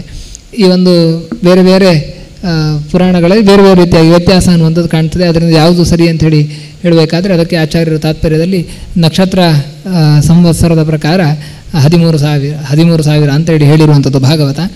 ಅದು ಮಾಮೂಲಿಯಾಗಿ ವರ್ಷವನ್ನು ನಾವು ನೋಡಬೇಕಾದ್ರೆ ಅದು ಕೊನೆಗೆ ಲೆಕ್ಕ ಮಾಡಿದರೆ 11,000 ಆಗ್ತದೆ. 700 ವರ್ಷ ಅವನು ಸೀತೆಯೊಟ್ಟಿಗೆ 11,000 ಕಾಲ ರಾಜ್ಯಭಾರ ಮಾಡಿದ. 700 ವರ್ಷ ಸೀತೆ ದೇಹ ಅಂದರೆ ಅಂತರ್ಧಾನರಾಗಿ ಅವನೊಟ್ಟಿಗೆ ಇದ್ದಾಗ ಮತ್ತು 700 ವರ್ಷ ಹಾಗೆ ಅವನು ರಾಜ್ಯಭಾರವನ್ನು ಮಾಡಿದ. ಹೀಗೆ 11,700 ವರ್ಷಗಳ ಕಾಲ ಶ್ರೀರಾಮ ರಾಜ್ಯಭಾರ ಮಾಡಿದ ಅಂಥೇಳಿ ನಮಗೆ ತಿಳಿಸಿಕೊಡ್ತಾ ಈ ಸೂರ್ಯ ವಂಶದ ಚಿಂತನೆಯನ್ನು ನಾವು ಮಧ್ವಾಂತರ್ಗತ ವೇದವ್ಯಾಸರಿಗೆ ಅರ್ಪಣೆಯನ್ನು ಮಾಡ್ತೇವೆ. ಶ್ರೀಕೃಷ್ಣ ಅರ್ಪಣ ವಸ್ತು. ಫಲಿಮಾರು ಶ್ರೀಪಾದರು ನಮಗೆ ಭಾಗವತ ಚಿಂತನೆಯನ್ನು ಮಾಡುವುದಕ್ಕೆ, ಈ ಮೂಲಕ ವಿದ್ಯಾಮಾನ್ಯರ ಅನುಗ್ರಹವನ್ನು ನಮಗೆ ಅನುಗ್ರಹಿಸುವುದಕ್ಕೆ ಶ್ರೀಪಾದರು ಈ ಒಂದು ಅವಕಾಶವನ್ನು ಮಾಡಿಕೊಟ್ಟಿದ್ದಾರೆ. ಅವರಿಗೆ ನಾವು ಅಭಿವಂದನೆಗಳನ್ನು ಸಲ್ಲಿಸ್ತಾ ಸಮಸ್ತ ಭಕ್ತರಿಗೂ ಕೂಡ ಭಗವಂತನ ಅನುಗ್ರಹವಾಗಲಿ ಅಂತೇಳಿ ಪ್ರಾರ್ಥನೆಯನ್ನು ಮಾಡ್ತೇವೆ. ಶ್ರೀಕೃಷ್ಣ ಅರ್ಪಣ ವಸ್ತು. ಸೂರ್ಯವಂಶದ ರಾಜ ಮಹಾರಾಜರ ಸಾಧಕರ ಕಥೆಗಳನ್ನು ನಿರೂಪಣೆ ಮಾಡುವುದಕ್ಕೆ ನವಮಸ್ಕಂಧ ಒಂದು ಪ್ರಧಾನವಾದ ಘಟ್ಟ. ಪರಮಪೂಜ್ಯ ಶ್ರೀ ಶ್ರೀ ವಿದ್ಯೇಂದ್ರ ತೀರ್ಥ ಶ್ರೀಪಾದರು ಸಹಜ ಸರಳ ಭಾಷೆಯಲ್ಲಿ ನಿರೂಪಣೆ ಮಾಡಿದ್ದಾರೆ. ಸ್ವಾಮಿಗಳು ಹೇಳಿದರು, ಎಲ್ಲ ಹೇಳಲಿಕ್ಕಾಗಲಿಲ್ಲ, ಸಮಯ ಆಗ್ತಾ ಇದೆ ಅಂತ. ನನ್ನ ಮಿತ್ರರು ಹೇಳಿದರು, ಇದು ಹೇಗಿದೆ ಅಂದರೆ ಲೌಕಿಕ ದೃಷ್ಟಾಂತ, ಅದನ್ನು ನೀವು ಸೀರಿಯಸ್ ತಗೋಬೇಡಿ, ಯಾಕೆಂದರೆ ಸುಸ್ತಾಗಿದ್ದರೆ ಸ್ವಲ್ಪ ಪರಿವರ್ತನೆ ಇರಲಿ ಅನ್ನೋ ಕಾರಣಕ್ಕೆ ಹೇಳ್ತಿದ್ದೇನೆ. ಎಲ್ಲ ಹೆಣ್ಮಕ್ಳನ್ನು ಕರ್ಕೊಂಡು ಸೀರೆ ಅಂಗಡಿಗೆ ಹೋದರೆ ಹೇಗಿರ್ತದೆ? ಆಭರಣದ ಅಂಗಡಿಗೆ ಹೋದರೆ ತಗೊಳ್ಬೇಕು ಅಂತ ಆಸೆ, ಬಿಡಲಿಕ್ಕೆ ಆಗೋದಿಲ್ಲ. ಬಿಡೋಣ ಅಂದರೆ ಸಾಧ್ಯ, ಎಲ್ಲ ತಗೊಳ್ಲಿಕ್ಕೂ ಆಗೋದಿಲ್ಲ. ನೋಡಿ ನೋಡಿ ಬರಬೇಕು. ಹಾಗೆ ರಾಜ ಮಹಾರಾಜರನ್ನು ಮುಟ್ಟಿದರೆ ಸಾಕು, ಅವ್ರ ಬಗ್ಗೆ ಹೇಳಬೇಕು ಅನಿಸುತ್ತೆ. ಅದರಲ್ಲೂ ಪರಮಪೂಜ್ಯ ಶ್ರೀಪಾದರ ಆ ನಿರೂಪಣೆಯಲ್ಲಿ ಅವರ ತುಡಿತ ಇದೆಯಲ್ಲ, ಯಾರನ್ನೂ ಬಿಡ್ಲಿಕ್ಕೆ ಮನಸ್ಸಿಲ್ಲ. ಯಾವುದು ಆ ಎಲ್ಲ ರಾಜರು ಅಂಥವರೇ. ಇದೇ ಕಾರಣಕ್ಕಾಗಿ ರಾಜರಾಜೇಶ್ವರಿ ತೀರ್ಥ ಶ್ರೀಪಾದರು ಒಂದು ಸುಲಭೋಪಾಯ ಮಾಡಿಕೊಟ್ಟಿದ್ದಾರೆ. ಮಾಂಧಾತ ನಹುಶೋಂಬರೀಶ ಸಗರೋ ರಾಜ ಪೃಥುರು ಹೈಹಯ ಶ್ರೀಮಾನ್ ಧರ್ಮಸುತೋ ನಲೋ ದಶರಥೋ ರಾಮೋ ಯಯಾತಿರ್ಯದು ಇಕ್ಷ್ವಾಕುಶ್ಚ ವಿಭೀಷಣಶ್ಚ ಭರತಶ್ಚೋತ್ಥಾನಪಾದಧ್ರುವೌ ಇತ್ಯಾದ್ಯ ಭುವಿ ಭೂಭುಜಶ್ಚ ಸತತಂ ಕುರುವಂತು ನೋ ಮಂಗಲಂ ಹೇಳಿದರೆ ನಮಸ್ಕಂದ ಮುಗಿತಲ್ಲಿಗೆ. ನಾವು ಕೇಳಬೇಕು, ಕೇಳಬಾರ್ದು ಅಂತ ಹೇಳಿಲ್ಲ. ಅಂದರೆ ಅವರ ಆಶಯ ಎಲ್ಲ ರಾಜ ಮಹಾರಾಜ ನೆನೆಸ್ಬೇಕು ನಾವು ಧರ್ಮಸಿದ್ಧಿಗಾಗಿ ಅಂತ. ಹಾಗಾಗಿ ಅತ್ಯಂತ ಭಕ್ತಿಪೂರ್ವಕವಾದ, ಗುರುಗಳಲ್ಲಿ ದೇವರಲ್ಲಿ ಭಕ್ತಿಪೂರ್ವಕವಾದ ಶ್ರದ್ಧೆ, ಭಾಗವತ ತಾತ್ಪರ್ಯದ ಬಗ್ಗೆ ತುಂಬ ತುಡಿತ ಇಟ್ಟುಕೊಂಡು ಆ ತಾತ್ಪರ್ಯದ ಮಹತ್ವ ನಮಗೆ ತಿಳಿಸಿಕೊಡ್ತಾ ತಮ್ಮ ವಾಂಗ್ಮಯ ಪುಷ್ಪವನ್ನು ನಮ್ಮ ಗುರುಗಳ ಅಂತರ್ಗತನಾದ ಮಧ್ವಾಂತರ್ಗತ ಭಗವಂತ ಸಮರ್ಪಣೆ ಮಾಡಿದಂಥ ಪರಮಪೂಜ್ಯ ಚಿತ್ರಾಪುರ ಮಠಾಧೀಶರಾದ ಶ್ರೀ ಶ್ರೀ ವಿದ್ಯೇಂದ್ರ ತೀರ್ಥ ಶ್ರೀಪಾದರ ಚರಣಕಮಲಗಳಲ್ಲಿ ಶ್ರೀಮಠದ ಪರವಾಗಿ ತಮ್ಮೆಲ್ಲರ ಪರವಾಗಿ ವೈಯಕ್ತಿಕವಾಗಿ ಅನಂತ ಪ್ರಣಾಮಗಳನ್ನು ಭಕ್ತಿಪೂರ್ವಕ ಸಮರ್ಪಣೆ ಮಾಡ್ತಾ ಅವರಿಗೆ ಶ್ರೀಮಠದ ಪರವಾಗಿ ಭಕ್ತಿ ಕಾಣಿಕೆಯನ್ನು ಸಮರ್ಪಣೆ ಮಾಡ್ತಾ ಇದ್ದೇವೆ. ರಾಮಚರಿತ್ರೆ, ರಾಮವಂಶ, ಸೂರ್ಯವಂಶವೇ ಹೀಗಿದ್ದರೆ ಕೃಷ್ಣವಂಶ ಹೇಗಿರಬೇಕು? ವಿಸ್ತೃತವಾಗಿರ್ತದೆ. ಆದರೂ ಚಂದ್ರವಂಶದ ವರ್ಣನೆ ನಾವು ಕೇಳಬೇಕು. ನವಮಸ್ಕಂದನ ಮುಂದಿನ ಭಾಗ ಚಂದ್ರವಂಶದ ವರ್ಣನೆ. ಅದನ್ನು ಪರಮಪೂಜ್ಯರಾದ ಶ್ರೀ ಶ್ರೀ ಬಾಳಗಾರು ಮಠಾಧೀಶರಾದ